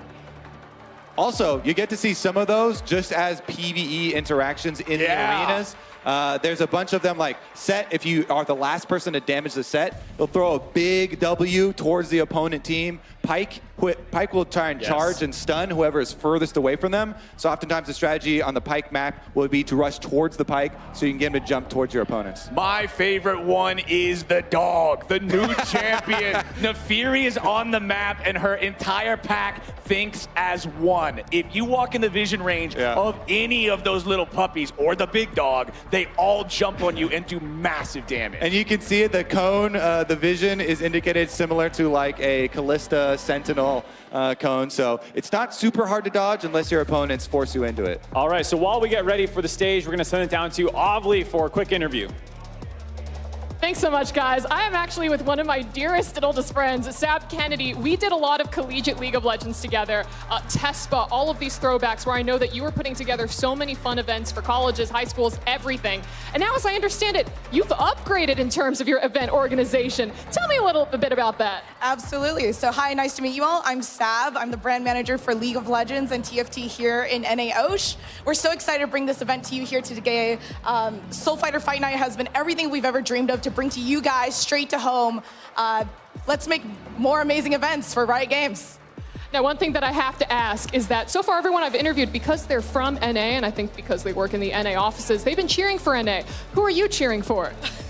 I mean, legally obligated, obviously, NA Osh has been great, but it's been amazing to see all of these creators from all over the world right here in Los Angeles for the very first time. I'm so extremely hyped. Maybe I drank too much soul juice. We love the soul juice, but also I think I have a number that you can call for that. So my final question for you is that if you and me got into that pit with those giant Q-tips, who would win? I think you have a little bit more arm length than I do, so you might have a little bit of an advantage, but it would be a close one, I think. We'd be aggressive. I think it'd be pretty close. I think we could play that out someday. Absolutely. But Sab, thank you so much. And guys, back to you. Thank you very much, Ovly. Yeah, this event is absolutely crazy. I love that for the start of a new mode that is, hitting every Riot game, basically. There's new things going on, new skins, new cards, new arenas, all this stuff. It's really, really exciting. So we can't wait to bring you the arena mode coming up in just a little bit, but we're going to take a quick break right before then.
Welcome back, everyone. We are just about ready to go. Wanted to make sure that the competitors are in the best state to play the brand new arena mode for Soul Fighter Fight Night. And it's been incredible being here.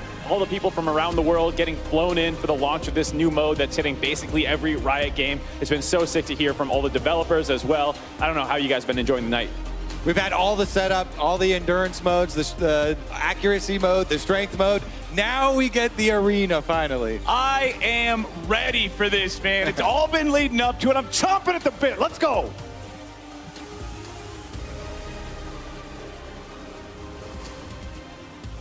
It looks like the competitors are redoing draft, I believe.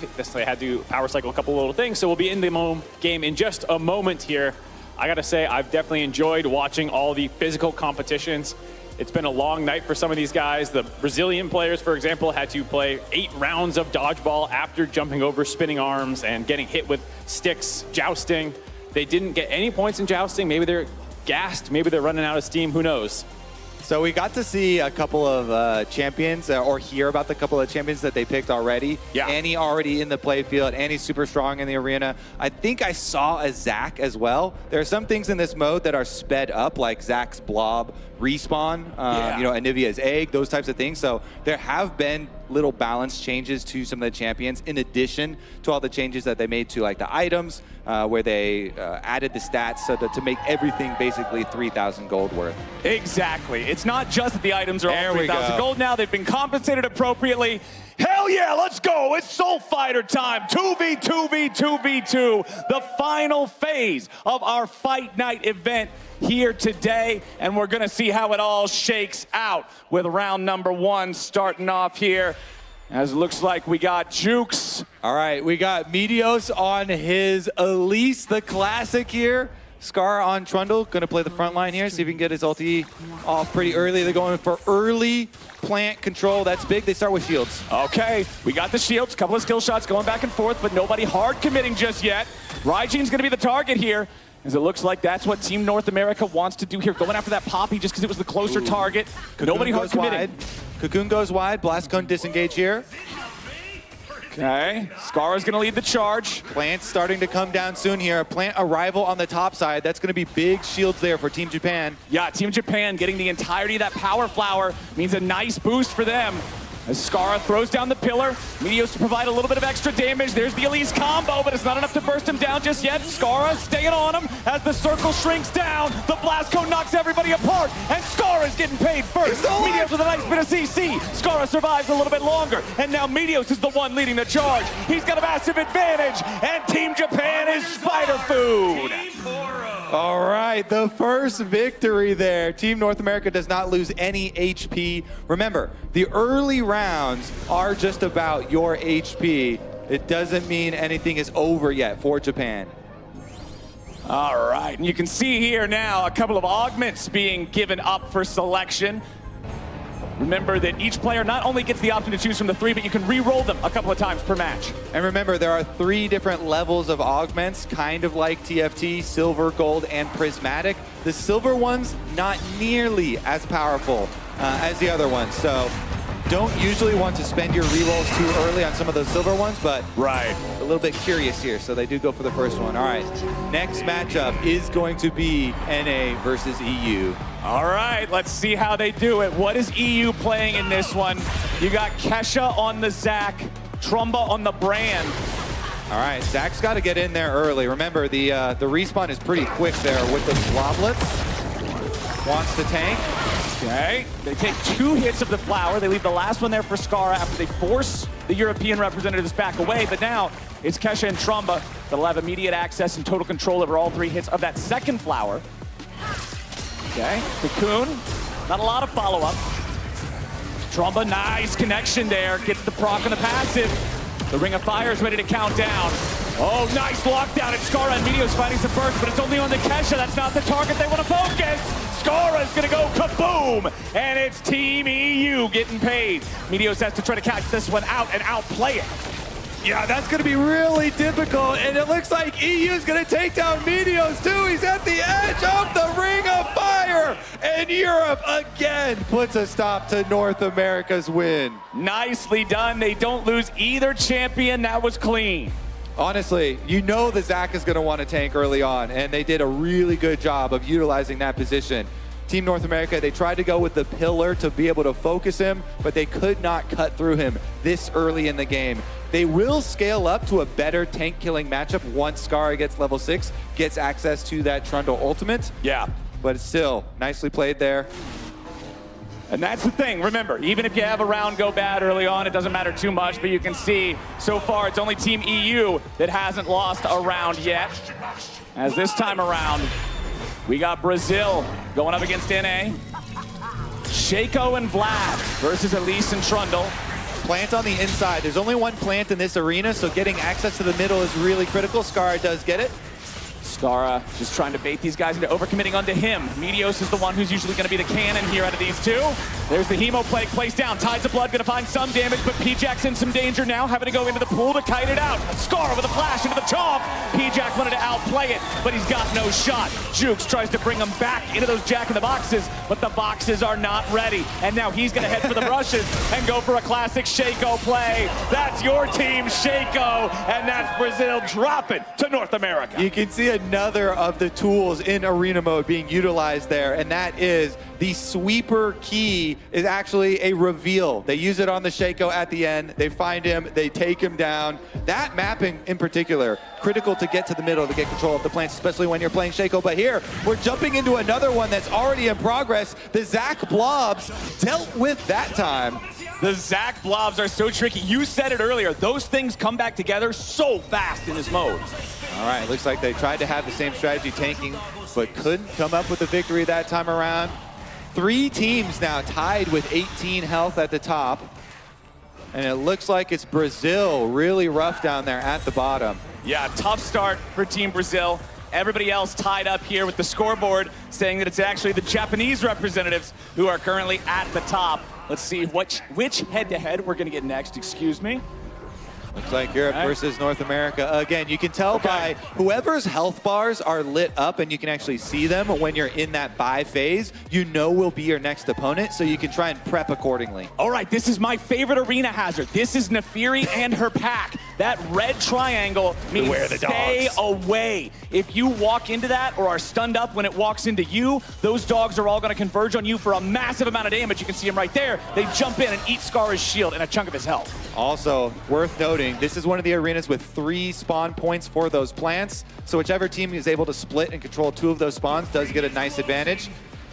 All right, rings closing in. Nobody's been willing to commit before this, but now we gotta see some of that PvP. Skara dropping down the pillar to try to keep these guys zoned, but Kesha and Trumba are gonna grab a plant before the Ring of Fire closes in any further. Elastic Slingshot brings Kesha into the middle, but now Skara's gonna take a lot of burst from Trumba. Kesha's gonna be careful though, because Skara can immediately turn back onto him with the subjugation. Kesha melts down into the bloblets, but can they kill him off in time? They're trying to scurry back together as they fight versus Trumba. Skara and Meteos not quite enough damage, but they got it in the end. North America gets their vengeance in this round. Ooh, they pop the Zach and then turn targets, and they're able to finish off the brand before enough damage is done.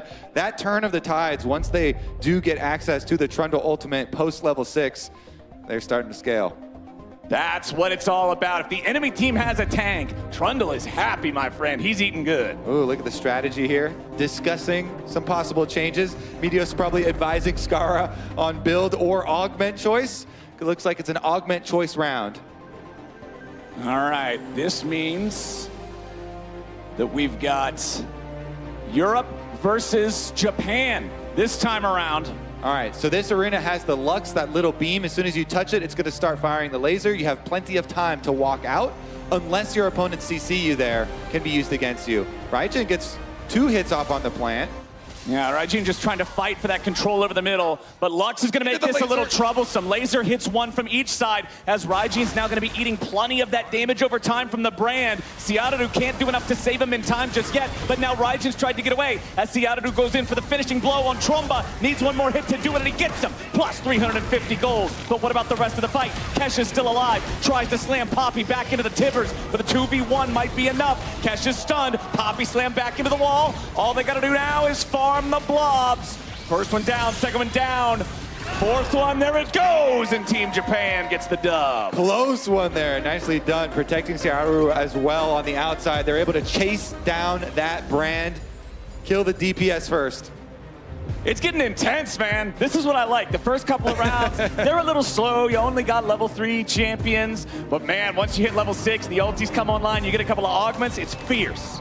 Certainly is fun. All right, looks like next matchup here is gonna be Europe versus someone. Once they drop tab here, checking out the augments for everybody. Let's see what we got. Brazil versus Europe.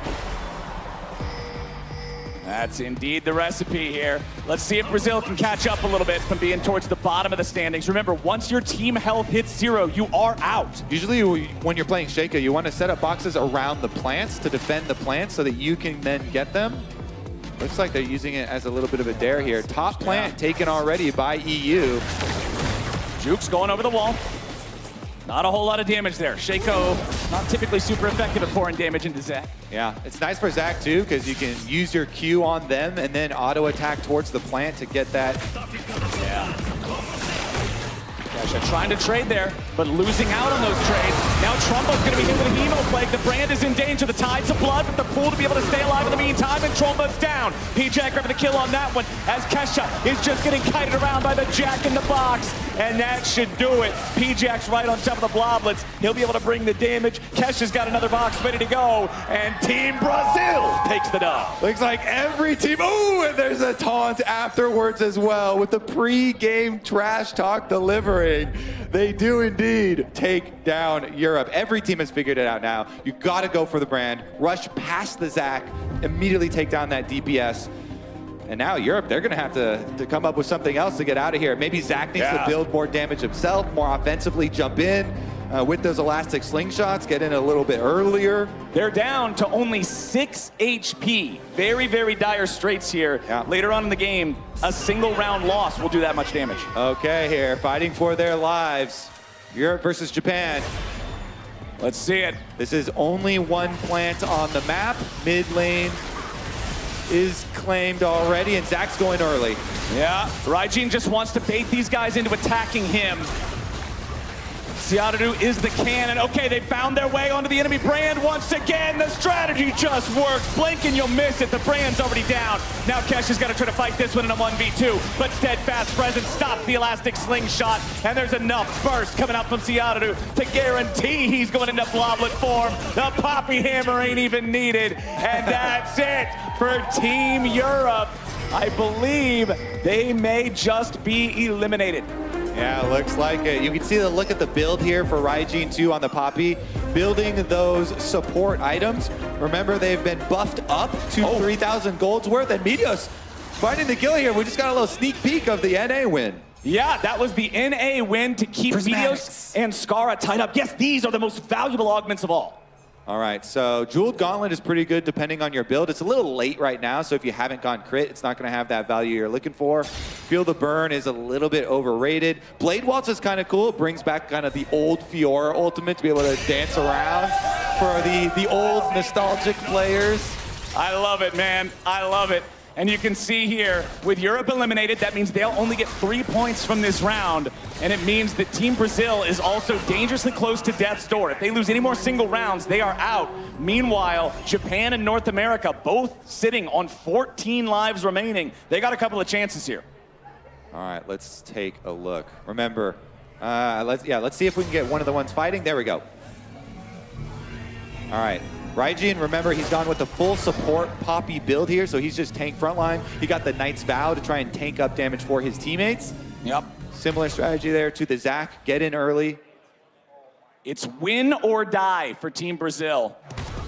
Dodge those dogs. Yeah. Oh, the dogs hit. That's what I'm talking about. The dog damage is so extreme. Nefiri and her pack take out half the HP from the Poppy and then immediately jump back onto that Shaco target there. As you can see, Vlad trying to get in the middle of everything. The Poppy Copter's going to disengage the teammate, and they just immediately kill off that enemy Vladimir. Team Japan now having a 2v1 lead and control over mid.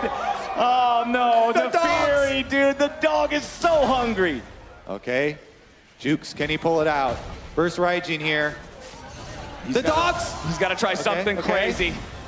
Clone, it was on Clone. Raijin just going up the wall there. Jukes jumps back into the middle, and Raijin's ready to fight him. That'll be it. Japan eliminates Brazil, and now it's down to NA versus Japan to figure out who takes number 1. The heroic charge out into the burning circle as it's closing in for the win there. Not only is this NA versus Japan to determine who wins this, remember that I believe these are the 2 teams tied at second in the overall standings. So whoever wins here then takes control over that spot. This is huge for the overall outcome of things. All right, let's get into it. The builds are finalizing here. Kind of a traditional Trundle build here. Auto attack focus from Skara. He wants to be able to get through that front line. Skara actually can even go through the Poppy here and just melt front line. All right, back to Lux. Remember, as soon as the small laser touches you, she'll charge up and fire the big one. And this is a 2-plant mode as well. Looks like NA is rushing straight towards them. Yeah, Skara just wants to go in, but he's going to take a lot of damage. Still gets the subjugate off before they can 100 to 0 him. Now can North America find something back instead? Skara flashes away defensively. He wants to go after the power flower as he sidesteps the laser, but can he continue to live? The slam back into the wall, and Raijin's got him. Cianadu using the stasis to be able to avoid Meteos' damage. Team Japan has just piloted this one better. The damage of this duo they've drafted is incredible. Yeah, Skara went down so early, and you can see the double timbers means Cianadu got the double ultimate prismatic augment for himself. The double timbers doing a lot of work. After Skara's down, they just chase down Meteos. No hope for NA there. They've got to rethink that game plan. I think a little bit slower opening, playing around that plant that they had on their side. If you're on the right side of that map, you can almost always get to the lower plant earlier, but they just ran headlong into the wall. Skara got charged into the wall, and they were fighting from a really big health deficit. And that double timbers, though, puts in a lot of work. Even though Skara normally is fine being the one who's engaged on, just the build, the strategy from Team Japan here is so ferocious. It gets him so low that he's immediately forced to defensively ult, flash away, run for his life, and it's hard for North America to fight back. Yeah, and Cianadu has the Void Staff. He has magic penetration, and Skara has gone a lot of offensive items there with the Trundle for the attack speed, for the percentage health damage. Let's see if they can rethink this one. This is a triple plant zone. And they both go towards bottom. Meteos gonna open up here on Raijin. They're gonna see if maybe they can just start with killing the Poppy instead of worrying about the Annie. There's a lot of damage on him, but it's Meteos killed immediately as Raijin disengages and walks over to the power flower. The double Tibbers flower dropped on his head. Meteos down. It's Skara versus the world. Skara's gonna have a rough time in this one. The Trundle versus Annie and Poppy both, and they have control over the middle. He killed one Tibbers, but there's another one there. It's a 1v3, and Skara's looking like the one. The Poppy Hammer knocks him back away. They slam him back into the wall again. They just want to force him to take as much Ring of Fire damage as humanly possible. He walks back away. Raijin with the flash into the slam to get him away from the power flower. And Team Japan takes first in the first round of Soul Fighter. Great stuff there from Team Japan. I like the builds. I like the focus here. They got the even shroud on Poppy to amp the damage coming from Annie. Annie lucking out, getting that double ultimate augment as well to clean it up. Man, nicely done there. So that's 21 points to Team Japan, 15 points to North America, 9 to Brazil, and 3 to Europe.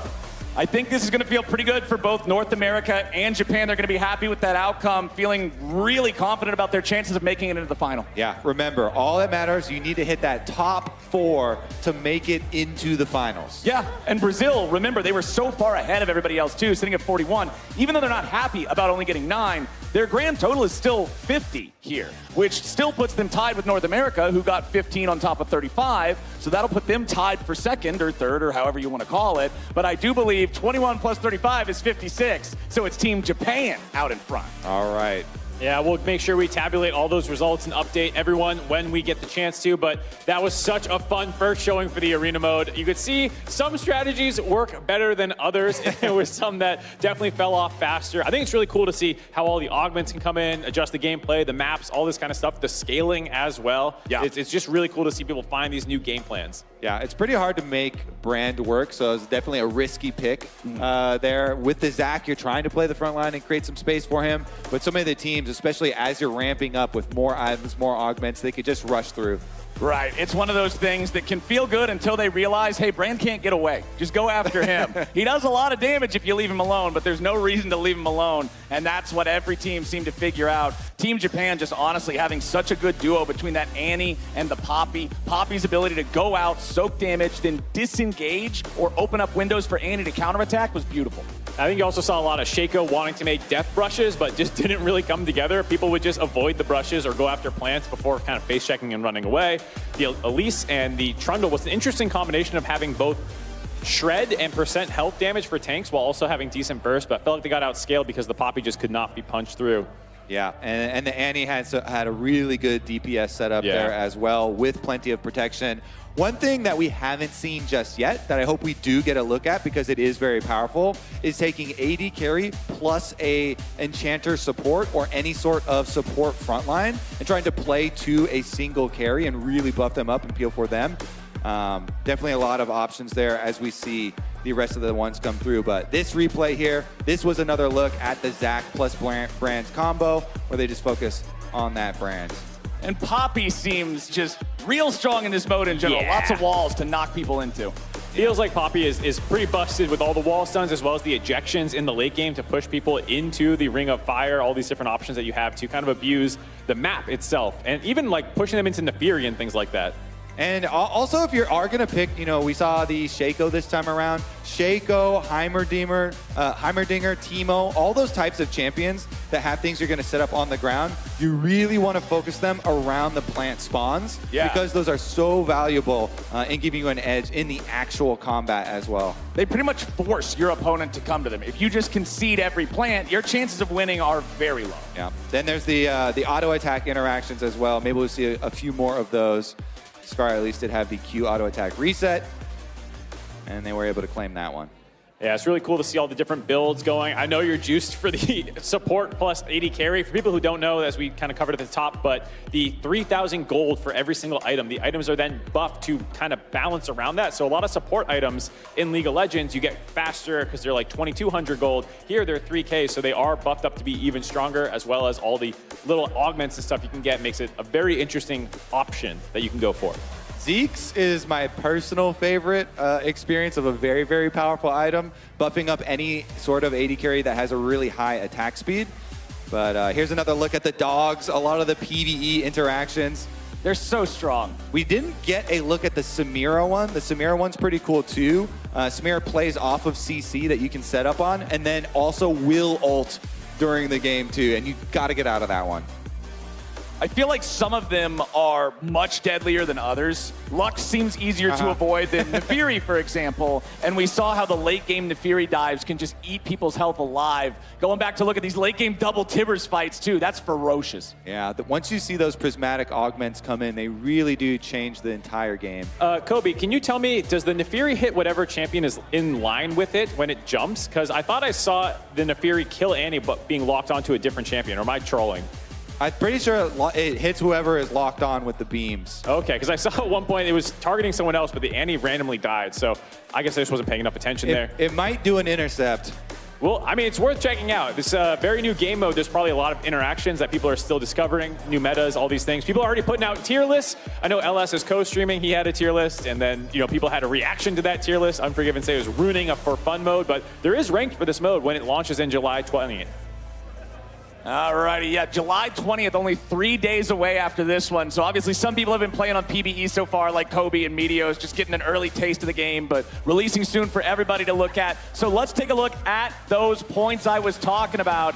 And yes, sir, it's Team Japan out in the lead at 56, immediately followed up by a tie for second and third with 50 points from Team Brazil and Team North America. Team Europe will finish with 27, and considering Team China and Team Asia Pacific are already tied or greater than that amount and still are guaranteed to get some amount of points, it means that Team Europe is officially eliminated from the final, will not be able to move on, but it's Asia Pacific, China, Korea, and Latin America all duking it out for that last spot. Interestingly enough, remember, you get 21 for first place. Yeah, exactly. You'll have to see who can actually move on to the top 4, which is the final round. So there's this round coming up between the teams that Captain Flowers just mentioned, and then we'll be hitting the final round for that championship belt. but only one of the remaining teams gets to move on, because the highest amount of points you can get is 21. The highest amount currently present in match number 2 is 28. That's 49. That means 56, 50, and 50 already automatically beat you. So only one spot is left here in this final match. The competition better be bloodthirsty. You can see how high execution it's needed given how many points people had at the end of the first round. Obviously, the two people who were basically tied for second and third heading into it ended up getting first and second. So Japan and North America, obviously in very, very good position. Brazil, off the back of basically their domination of dodgeball, have made it potentially into the final round. Yeah, I mean, match 1 was completely loaded and stacked with teams. Match number 2 here, we got to figure out who else is going to join them. Exactly. Those first 3 spots locked in now because the point values are so high. Like Mark said, Brazil's just absolute world domination of dodgeball, doing so much hard carrying work. But man, this next one's going to be crazy. You can dodge a wrench, you can dodge a ball, and you can get your spot into the arena finals, too. Even if you couldn't dodge a poppy slam. That's what it comes down to. There's a tier list of these things. Yeah, there's a lot that people can improve on and learn if they make the finals from that first group. That's going to do it for us for right now as we get ready for the second matchup of Arena Mode Soul Fighter Fight Night. We'll be right back.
Welcome back, everyone, to Soul Fighter Fight Night. We are into the arena gameplay right now, getting ready for our second match between the teams.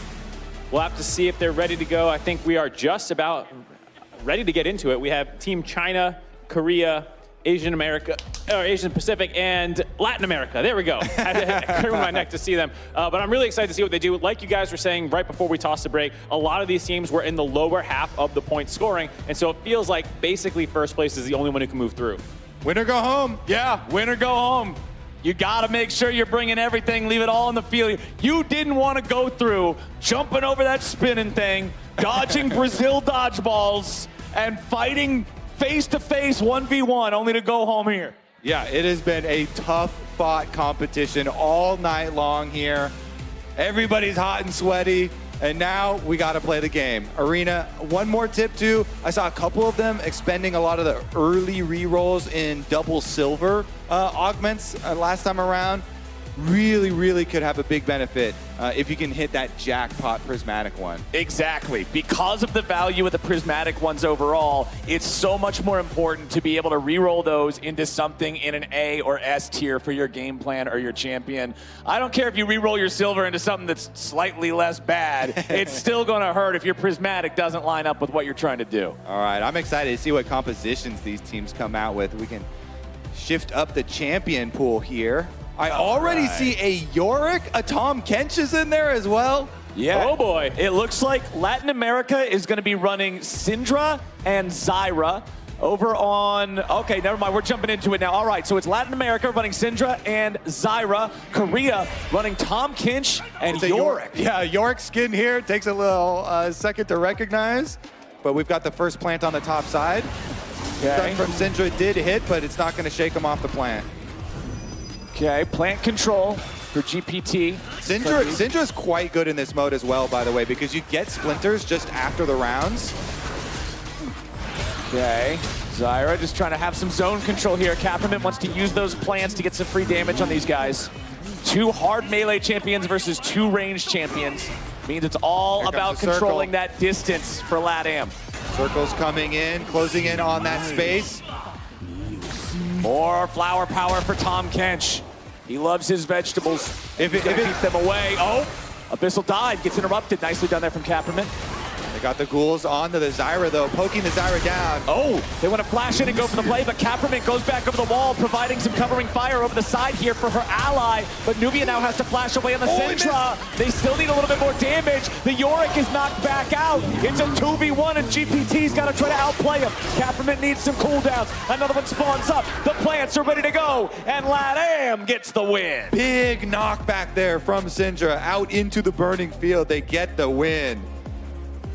That was close, man. These early ones come down to the wire because nobody wants to overcommit yet. You don't really have a whole lot online. No. And then it's just a brawl in a little circle. Some critical plays there. Good knockback, scatter the weak. Good Zyra interrupt on the Tom Kench W as well to get them that first win. All righty, let's see what we got here, because we got another Yorick in this game. It's a 2 Yorick game.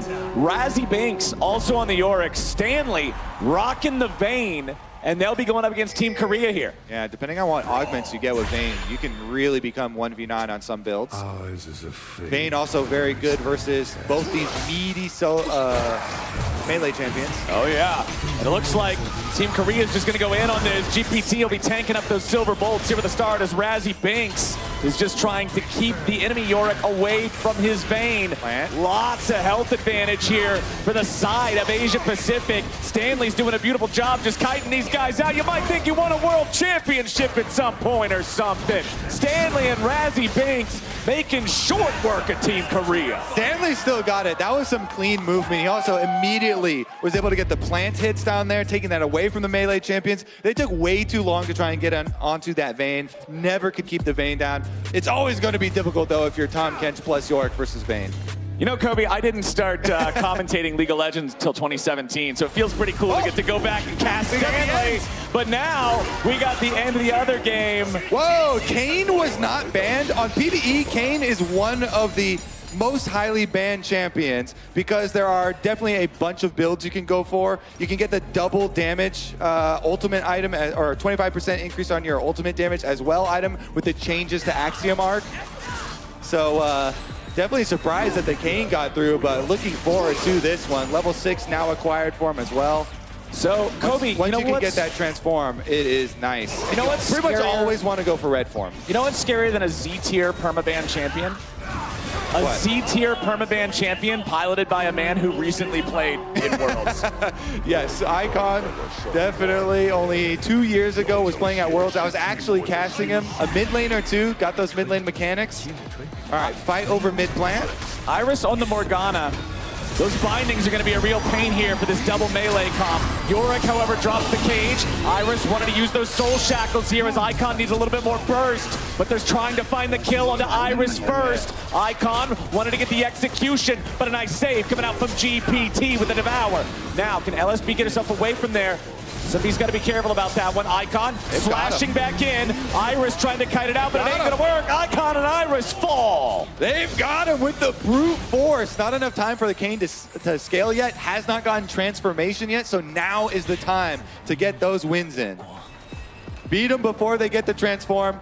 He is going with that lethality build, by the way. The lethality starting item used to be super OP. You got 50% increase effect of plants. They nerfed it down to 25%. It's still a very good item.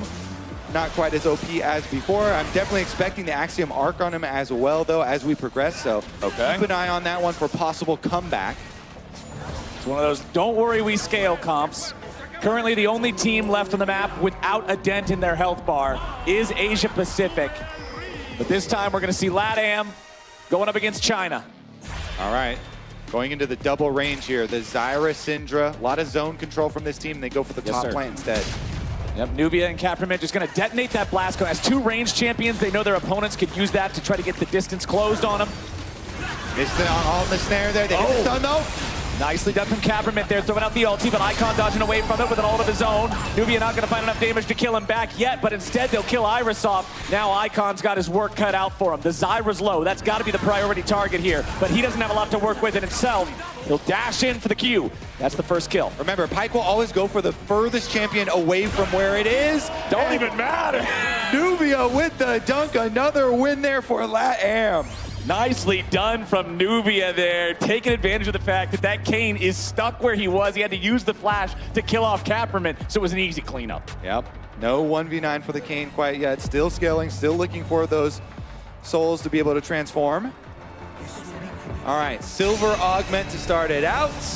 Stanley here on the vein, still has not taken a loss. A lot of confidence on him.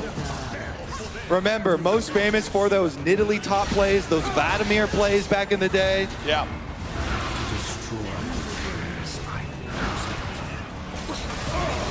Just testing out some of that DPS potential there on the target dummies during your carousel phase. Nope, that dummy looked like a dummy.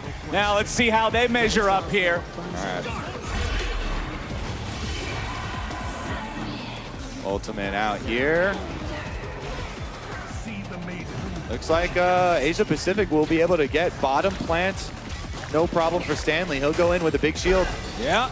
Oh, nice root though coming up from Caprament. Immediate follow-up with Scout of the Week. Stanley forced to flash back out of the way of the Zyra ulti, and now he's trying to kite it out. He's going after Nubia. He's got the first kill, and Caprament's down two. Stanley, the manly dude, he's just not that balanced. And that's one of the most difficult matchups for them too. Double mage with all the burst potential, but Stanley stays alive.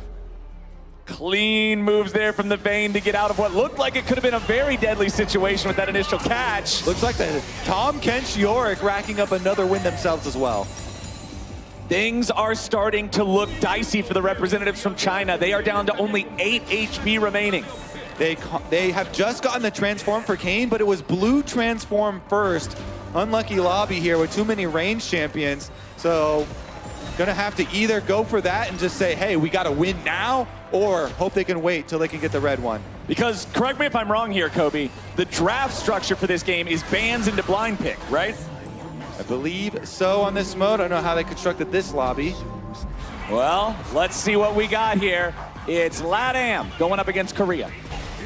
All right, even with the extra hat here, the extra juice. Somebody rocking a Timo hat. Leandri's tag, trying to burn him down.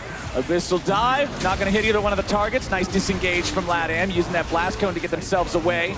But the flower power is now available. Sunbee's gonna pick that one up for herself. Should get all 3 hits, easy peasy. The shield and the healing, man, it's a lot. Certainly is. Double plants controlled here by LATAM though. And here goes Tom Kench, attempted to engage.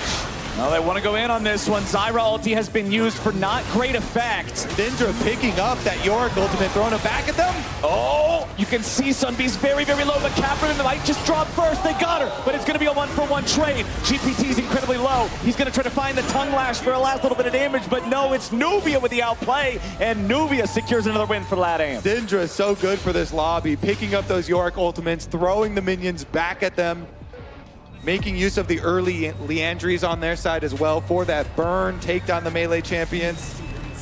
This lobby is competitive, Flowers. Stanley is at the top, though. It looks like they are on a direct course for that spot in the finals. Oh yeah, somebody's gonna have to stop these guys. And so far, no one has had the magic recipe to get it done. Razzie Binks and Stanley now going up against Kaepernick and Nubia. LatAm's had a couple of good wins here, but can they stop Asia Pacific's reign of terror? No. Quick little burst of damage there onto Razzie Binks. Follow up with the Scat of the Week over the wall. But Nubia and Kaepernick have not secured enough damage yet. They spent all of their weapons on the enemy Yorick, and now Stanley's Vayne is bringing the pain. Kaepernick is not long for this world, and Nubia already dropped. It's another dub for Stanley and Razzie. Stanley rips them apart, up against the wall, nowhere left to kite to. I don't think they're dropping a match. I mean, I like the fact that you open up and just immediately try to blow up one of the enemy players. Probably less ideal that it was not the Vayne. I feel like Stanley's got to go first. All right, can anyone craft a strategy to take them down and change the fates of match number 2 here? Remember, just the winner of this lobby moves on. 6, 4, and 2 are the points left on everybody that's not Stanley and Razzie.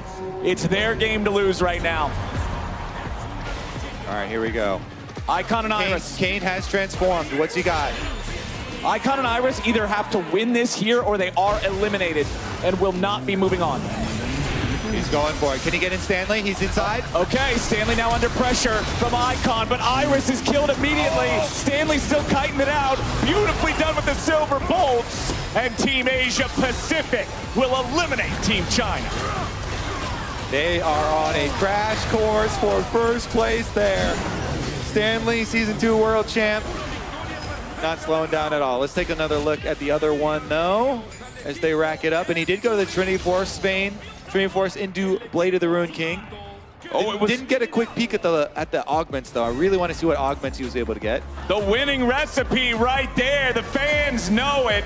Razzie and Stanley are cooking here in game number 2. But also, across the table, it was another elimination. We're down to the final 2 already. All right, final matchup here. The double mages, can they get that burst onto Stanley? It's so difficult. Razzie Binks can just charge them, force out some cooldowns, create some space for that Vayne. They do have the Zhonyas to try and rely on. Man, look at Stanley's health. He's got 4K health. Bursting this guy down is a tall order, but it's the only way that Team LatAm stands a chance. Okay. It's a pike map. You want to rush towards the pike to make it jump at your opponents. Plant on the bottom side. Okay, Kaepernick picking up 2. Nubia gets 1. Usually want to save your trinket actives to reveal the Vayne in this matchup. Make the tumble a little bit easier to deal with. Oh, nice connect there from Razzie, and Stanley knocks Nubia out of the air. A lot of damage back down into Stanley, but it ain't gonna kill him off just yet. Nubia trying to get away now as Razzie Binks will finish it off on his own. Pike dashes through, but that'll do it. GG, well played. Team Asia Pacific takes the dub, and they'll take the final spot in the final round. Without dropping a single round here. Razzie, Binks, and Stanley, absolute domination. Holy moly, man. Not one single life lost from these two. From the early game to the mid game to there was no late game because it ended that fast. Man, that was insane to see Stanley popping off over a decade later, back in Los Angeles, crushing people with his range champions. The Nidalee from Season 2 flashbacks, not the exact same champ, but his Vayne was clean as hell. And now we're heading into the final round. We will update with the actual scores just to finalize it, but I think both y'all's napkin math was correct. It should be America, Japan, Asian Pacific, and Brazil heading Memory into the test, final round. Mark. Yeah, I'm trying to remember. Go. That's my host. I was able to do it this time. But yeah, we'll get the final scoreboard up. But that was a crazy round of gameplay. You could see how dangerous some of these combinations are, Kobe. It wasn't the exact marksman plus support combination, but it was a frontliner and backliner, and clearly the Yorick was playing just don't kill my Vayne duty. No support for Stanley necessary. Honestly, massive stuff from them. Got to see some cool stuff with the double mage comp as well. This was our very first matchup, the double flash over the wall, Syndra knock out into the burning sphere, and then GPT could not get access to the Zyra to finish it off until it was too late. A really nice showing out of Team LatAm. The double mage actually worked very well with being able to shove people out and then try and lock them down, as well as just a lot of zone control and spacing power there. The Kayn and Morgana comp, I really like the idea of it, but it just looked like it took too long to get online. And then there were a couple fights where maybe if they weren't so far behind or something, they could have killed the Vayne. Yeah, I also want to shout out that the design team has been making balance changes. So while for the majority of PBE, Kayn was perma-banned, they are definitely keeping their eyes on that and updating as well. So even the hyped up Kayn here wasn't able to make anything happen even after getting transformed. I gotta say, the double bruiser comp wasn't for me. I didn't love it. The Vayne plus Yorick makes a lot of sense. You have a wall that you can build for the Vayne to stun targets off of and stuff like that. Here it just was like, I guess will be two giant meatballs that run at you. I want to see some more fun augments too. My personal favorite is actually the sled. The sled is kind of troll. Is it the inting sled from Nexus Blitz? It's basically that sled, but there's a couple creative ways to use it. You don't have to use it right at the beginning to charge right into your opponents. It is good if you have like a Singed or something like to use like that. But one of the strategies we also cooked up was sometimes if you are running one of those carries, you save the sled for later, and your carry can jump into the sled later into the game, play around that area of the map. So there's a couple different angles. Not everything is as troll as it looks like on this site. Yeah, okay. Things are more than they appear to be here. Things can be troll and good. That's the best kind of trolling, is when it's actually viable in the meta. So hopefully we get to see some more shenanigans, because there is a lot in this game mode. We've seen a lot of interesting compositions. We've seen a lot of interesting things like that. So very cool. Here we'll see the final match, like we were saying, Team Japan, Team North America, Team Brazil, and Team Asia Pacific heading in. And this is winner take all. Points no longer matter. Everything was just about qualifying for this final match. From here, all that matters is that you get first place so that you can go ahead and grab that championship belt here for Soul Fight, excuse me. And with that being the final round, that means we do say goodbye to Team Korea, Team Latin America, Team Europe, and Team China. You can see the final scores here. It's a maximum score of 56 that went the way of Team Japan. Brazil and North America following them up there, tied for second and third at 50. Team Asia Pacific just one behind at 49, and then 36 for China, 27 for Europe, 26 for Korea, and 32 for Latin America, who honestly heated up throughout the tournament and had their best round there at the end. Nice showing from them to round it out. That's going to do it for us up here for a second. We have Ovly standing by with a couple more people to talk with them through. Take it away, Ovly. I know that person. We are talking, Mark. We are talking with a very familiar face. We've got Freak back here and Dan Emmons. Hi there. I'm sorry, Yumi is a good champion. She's valid. She's valid. But listen, we're not here to talk about that. We're here to talk about the arena gameplay that we just saw with the Soul Fighter event. This was amazing. We really got to see Asia Pacific as well as Japan popping off with some of these team comps. So, hey, I feel like you've casted or analyzed gameplay once or twice before. So what did you think of these first two rounds? My first thought is, my first time on camera, so I'm very nervous. Yeah, Stanley still cracked after all this time. Like, a lot of the shots were first-person POV, then dude's like, the auto spacing, even Double would be proud. So I think that guy, obviously is still doing it really, really well. It was cool to see different comps come around, right? Like, we didn't see any marksman in game 1. We saw, obviously, Vayne hard carry in game 2. So it's good that we're getting the diversity. And I think we got to see a lot of the really cool mechanics that you were talking about earlier when you were going through everything arena related. We saw like Pyke start to swing by. We saw the Nefari dog start to come out. So what do you think, or is there anything that players haven't seen just yet? Yeah, we haven't gotten to see Samira yet. She's really dangerous if you have a lot of CC spells, because every time you CC them, she passive attacks them, and then if she builds up her style, she just eviscerates everybody nearby. So yeah, I'm looking forward to seeing some of the new stuff. Nefiri does in fact get blocked by targets in the middle of it, so you can set up your opponent to get eaten by it. That is what happened to Annie in the first game. Now, we've seen a lot of different champions come out. We saw Tom Kench, we saw Yorick, we saw Vayne, as you said. Poppy and Annie, I think, was the winning combination for Japan. Are these champions that you expected to see come out for Arena, or are there a couple hidden gems that still haven't been revealed yet? I expected to see more of the trappers. Like, my first instinct was always like, you have Maokai saplings or Heimer turrets or whatever. I don't know what they've been banning, so it could be that, Taric and Heimer are like perma-banned, and so they're not allowed anyway, but my instinct is always like, if you can like play a really big kite back comp, like you can sometimes play for the big end game. The one thing I haven't seen is people have been a little bit cowards with their augments.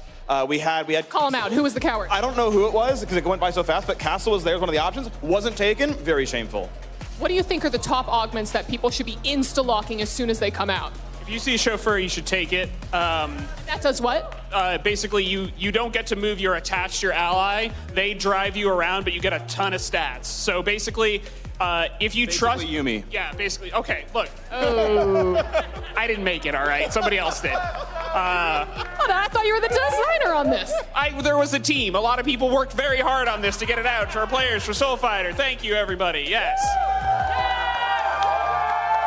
We do have a lot of the Riot crowd who are in here, a lot of people who have worked on Arena, a lot of people who have worked on the gameplay across all of the various Riot Games titles for this event. But Dan, Freak, thank you so much for joining me once again. And guys, it's back to you.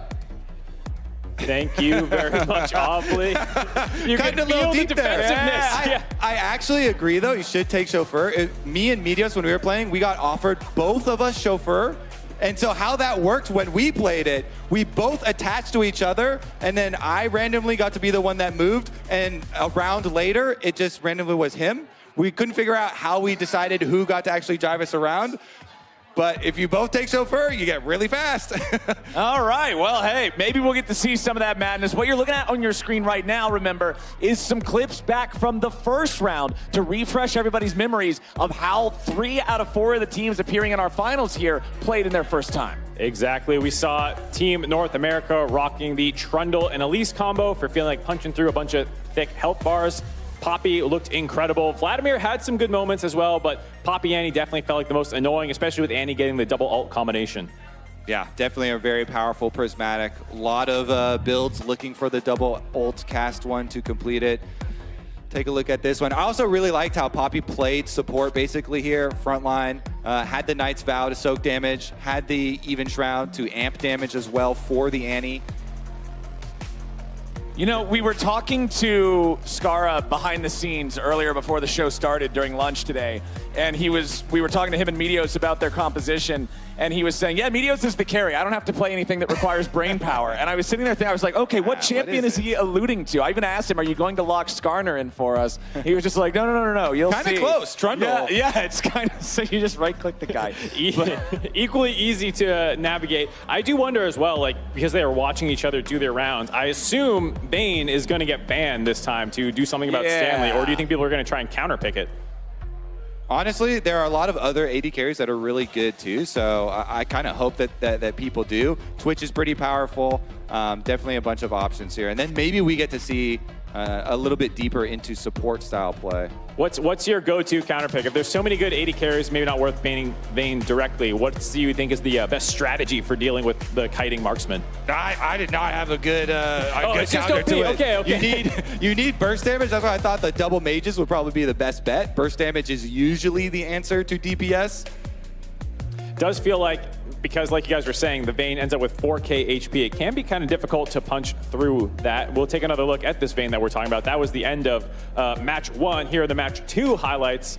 Very close fought, but like we said, only one team had enough points from all the physical challenges to move on, and that would be whoever won this one, ended up being Team Asia Pacific. There's also a lot of really cool, augment combinations. Like there's one where you can get a bunch of extra levels. You get a level as soon as you take it, and then you can also go past level 18. Oh. That one's really good for Tristana. So one of the combinations we had was Tristana, because you get your extra range with your passive.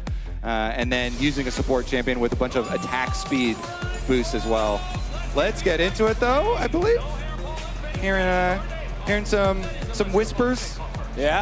Yeah, looks like we might be just about ready. All the teams are on the stage. Final match, as a reminder, Japan, Brazil, North America, Team Asia Pacific, all of them in a winner-take-all final match for that Soul Fighter Fight Night belt. That's right, Mark. That's the big thing to remember for this one. Nothing before now matters anymore. First place is first place. It's all about this one. All right, first matchup is going to be North America versus Asia Pacific here. Asia Pacific still has not dropped a single round. Okay, Stanley's back on the Vayne, but we got Meteos here on the Heimerdinger. Scar's on the Mundo. It's actually his classic Vlad. Vladimir. Oh, wait, that is Vlad. You're right. I mistake the capes. And it does have to scale. Not that great in the early levels.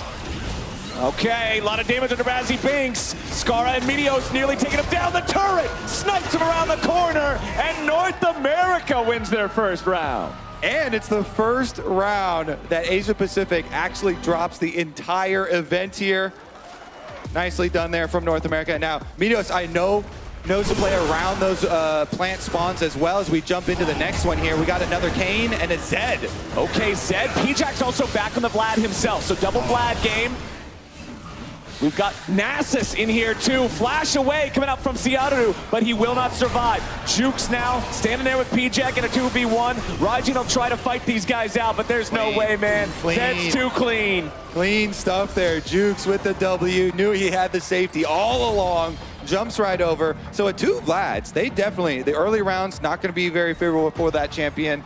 Looking towards the later stages, see what kind of augments, and we get a prismatic already. Oh man, that's an early high power. I cannot read Japanese though, so. Yes, I cannot read what Chinese. these are, but one of them is a sword. Okay. We have one with a plus, that's probably a heal. I'm just trying to read the pictures at this point. Good strategy, good strategy.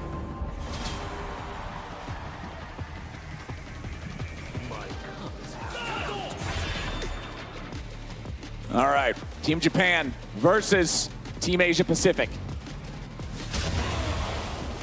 Doing the homework here, checking everybody's augments first. I like it. Yeah. Raijin really taking a look. Razzie and Stanley not wanting to step up too far.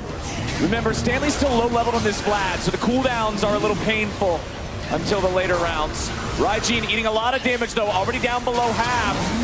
Razzie Binks now going to be focused back, but it's Raijin who's still lowest overall. Stanley needs a little more damage. Razzie survives just barely. Tides of Blood are going to slow down Seattle, but he will kill off Razzie. Now it's a 1v1. Stanley trying to get back some of that blood there, some of those cooldowns from the Power Flower as Seattle finds another hit into the Blade's reach. Continues just trying to chase Stanley around here. Stanley there, popping the pool.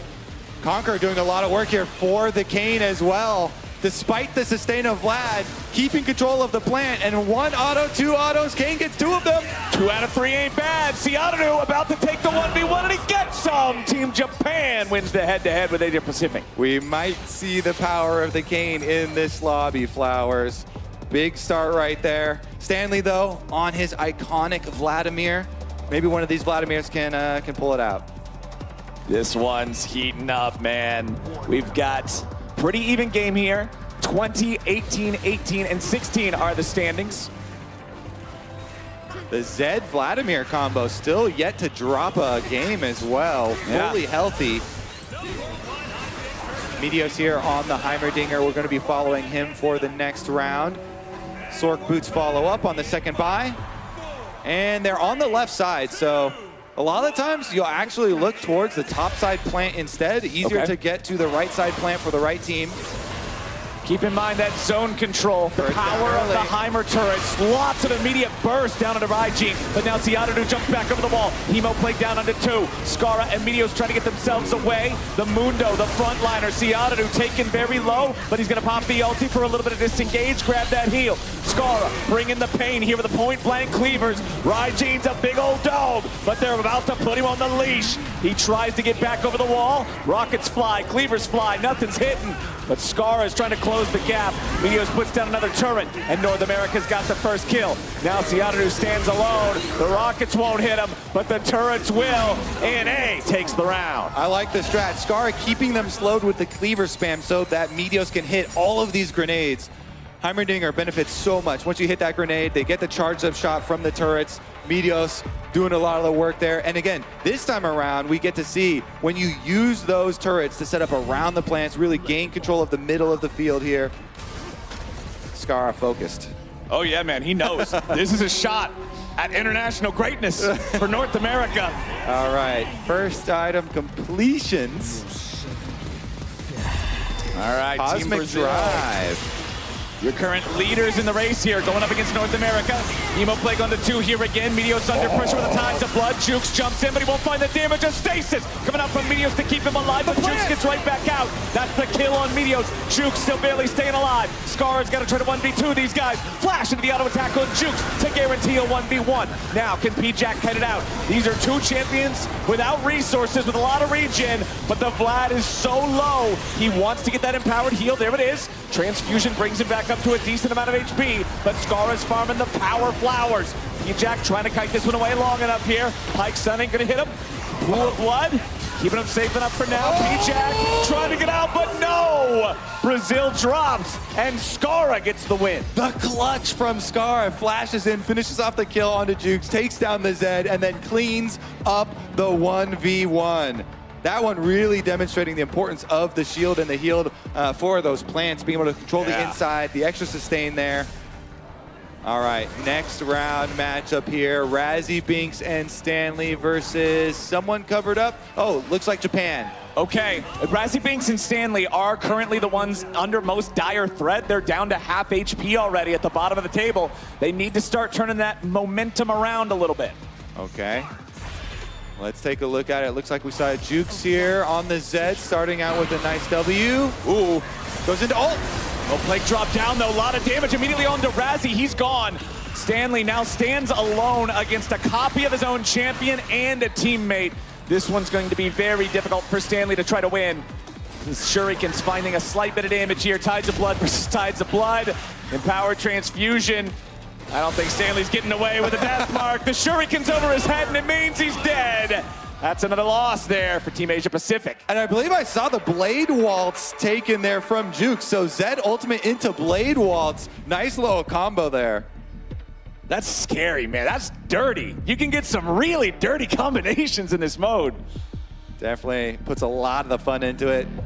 The augments here completely changing the way the game plays. Everybody now is really getting a handle on a lot of the PvE aspects as well. We haven't seen the dogs again, but quite cool to see that you can actually block those. I hope we do. I like the dogs a lot. Yeah. All right. Kayn Evolution is out and ready to go. Red Kayn is on the Rift, but is it enough? Brazil's looking fierce here. Seeking Shuriken's gonna find a little bit of damage there. Back onto that enemy Kayn. All right, Hemo Plague onto Kayn, but P-Jack's not gonna get much more because Ciaru goes back over the wall. Blades reach to find the knockup back onto Jukes, immediately into the ulti to drop some of that focus fire and give time for Raijin to join up in the fight. He runs back to the wall. Jukes with a nice dodge back away from the Blades reach so he won't get stunned, and Kayn's down. Now it's Vlad and Zed versus the dog. Raijin's barking. He's running back over the wall, and he just got plus 12. Now, can he take P-Jack down too?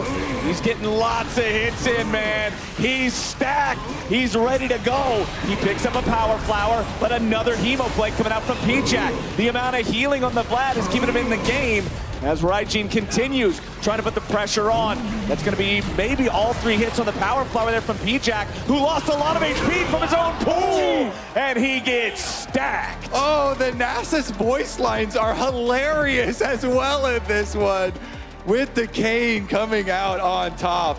Really fun to see. Nice usage by Jukes as well in multiple Blade Waltz scenarios, but can't escape the Kayn.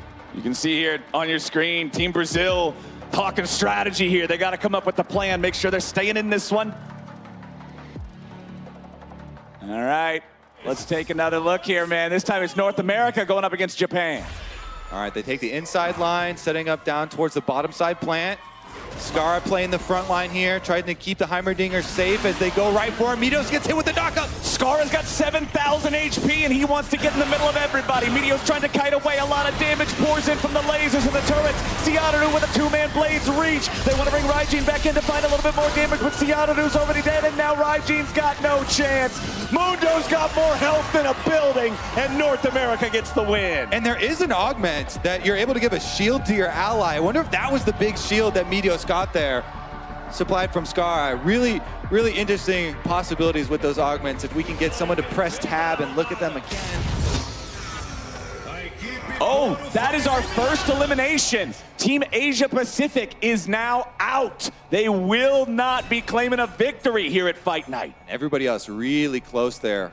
Only separated by 4 points at maximum. Currently with North America at the top. And Japan at the bottom at 10 health left. Like you said, though, that's close, man. Remember, the later rounds are worth 6. Looks like Jukes here is trying to build to defeat Skara with the heel cutting on the chain sword. Okay. Pretty good against the cane as well, with red cane being taken. All right, so this matchup, Brazil versus Japan. Let's see if P-Jack and Jukes can keep that second place, or if Raijin and Seattle will knock them off. Oh, wow, a lot of damage immediately onto Raijin here as the Hemo Plague on 2 is going to multiply the follow-up. Raijin is trying to get away, but he's already cut down by the Zed. The Razor Shuriken's just pouring DPS into these guys. Blades reach for a knockup, but again, Seattle just trying to kite this one out and keep himself alive long enough. I don't know if it's going to happen. He gets Lamb's Respite from what I'm assuming has to be a prismatic. It's an augment. But there's no rest for the Wicked Man. Another dub for Team Brazil. I forget what tier it is, but it is an augment. To be able to get that as a summoner spell. I know the designer's probably happy. That is one of those changes for the summoner spells. Oftentimes, my problem with that is I forget that I just got an augment that changes your speed summoner spell into a different one. There's a Zhonya's one as well. Let's take a look. Here we go. Thank you for pressing tab. You can get a look at the builds, look at the augments as well.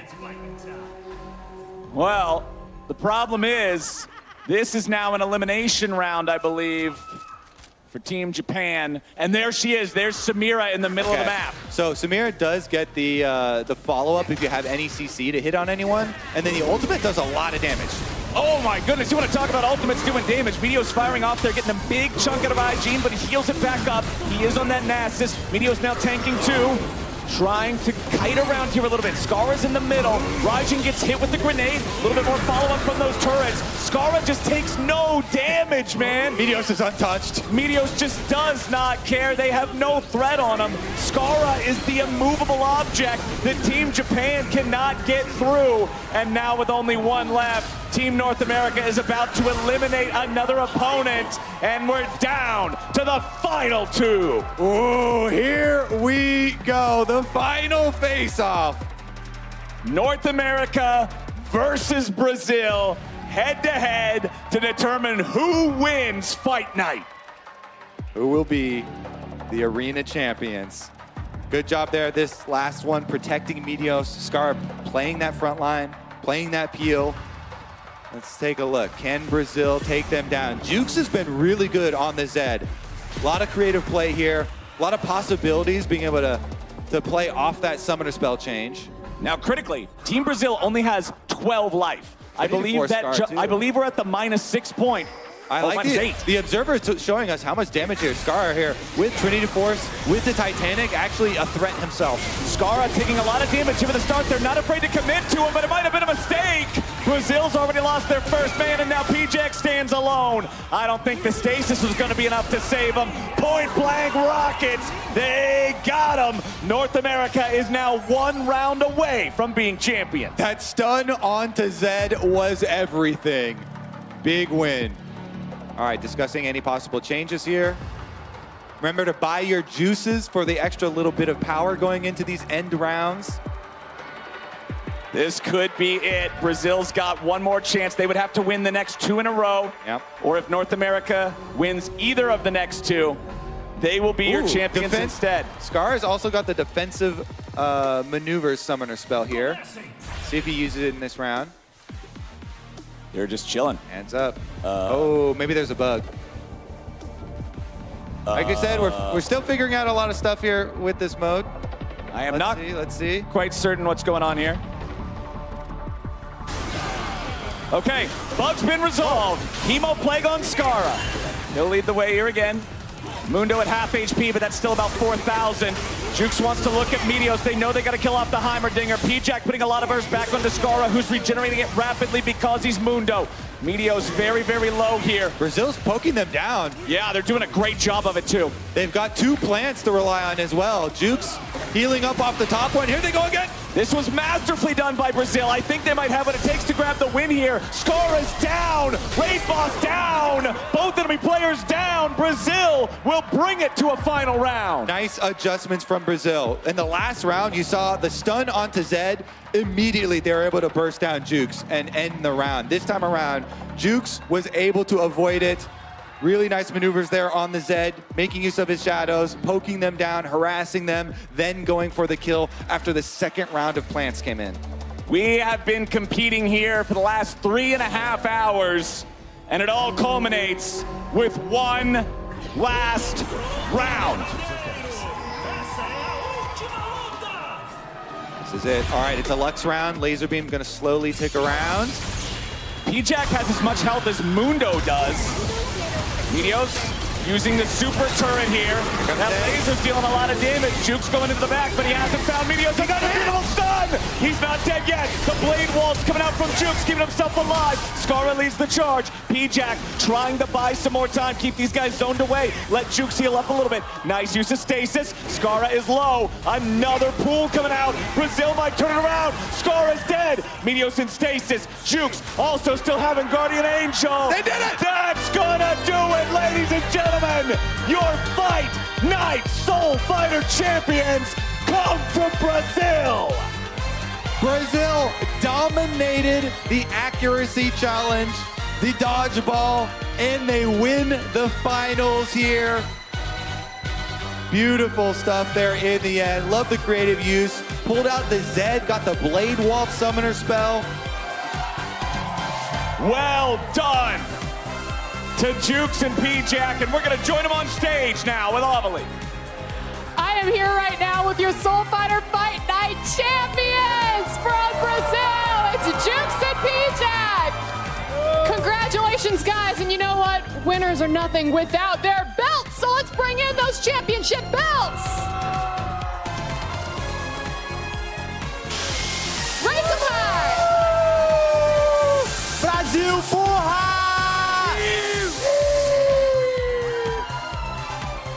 Nice.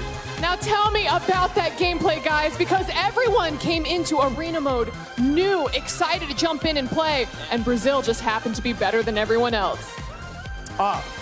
Everyone's good, but me and P we're just built different, baby. Yeah?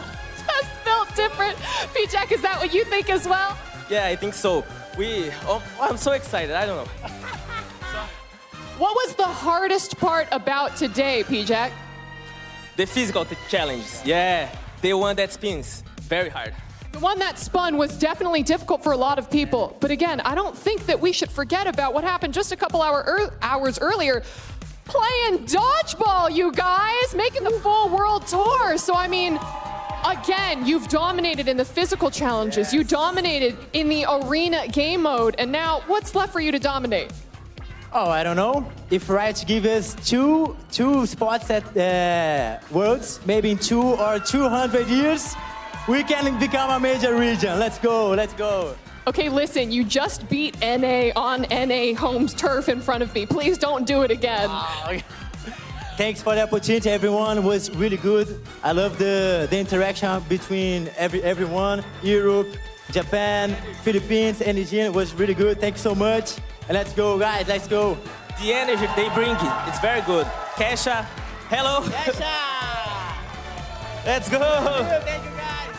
Have you made any dear friends or potential duo partners here today? Oh, yes, if Kesha comes to Brazil, he gotta talk to us. Philippines, brother, let's go, Ramsey and Stanley. Woohoo! Absolutely. And can fans expect you two to be playing or even streaming some more arena? Yes, for sure. I don't know about you guys, but I prefer this one better than Earth. I'm gonna play a lot, yes. Those are some spicy words we've got there. How about you, P-Jack? Yeah, me too. We are going to in arena mode. There we go. Well, one more time, congratulations to our Soul Fighter Fight Night champions, Brazil, Jukes, and P-Jack. Thank you so much, everyone. Thank you. Thank all of our competitors. And listen, that's it for me here on the arena floor. So thank you all so much, and tossing it back up to those casters.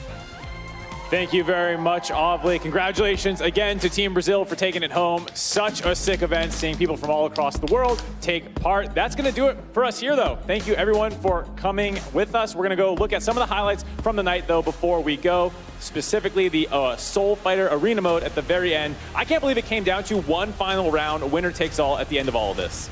I couldn't have scripted it better, man. Just the fact that it all came down to that head-to-head. Some fancy moves from everybody involved here in the first couple of rounds. Honestly, Juke said was looking pretty good, man. This guy was clean with his movements. Yeah, certainly was. Definitely a critical playmaker for the team. Hopping over the walls, kiting when necessary.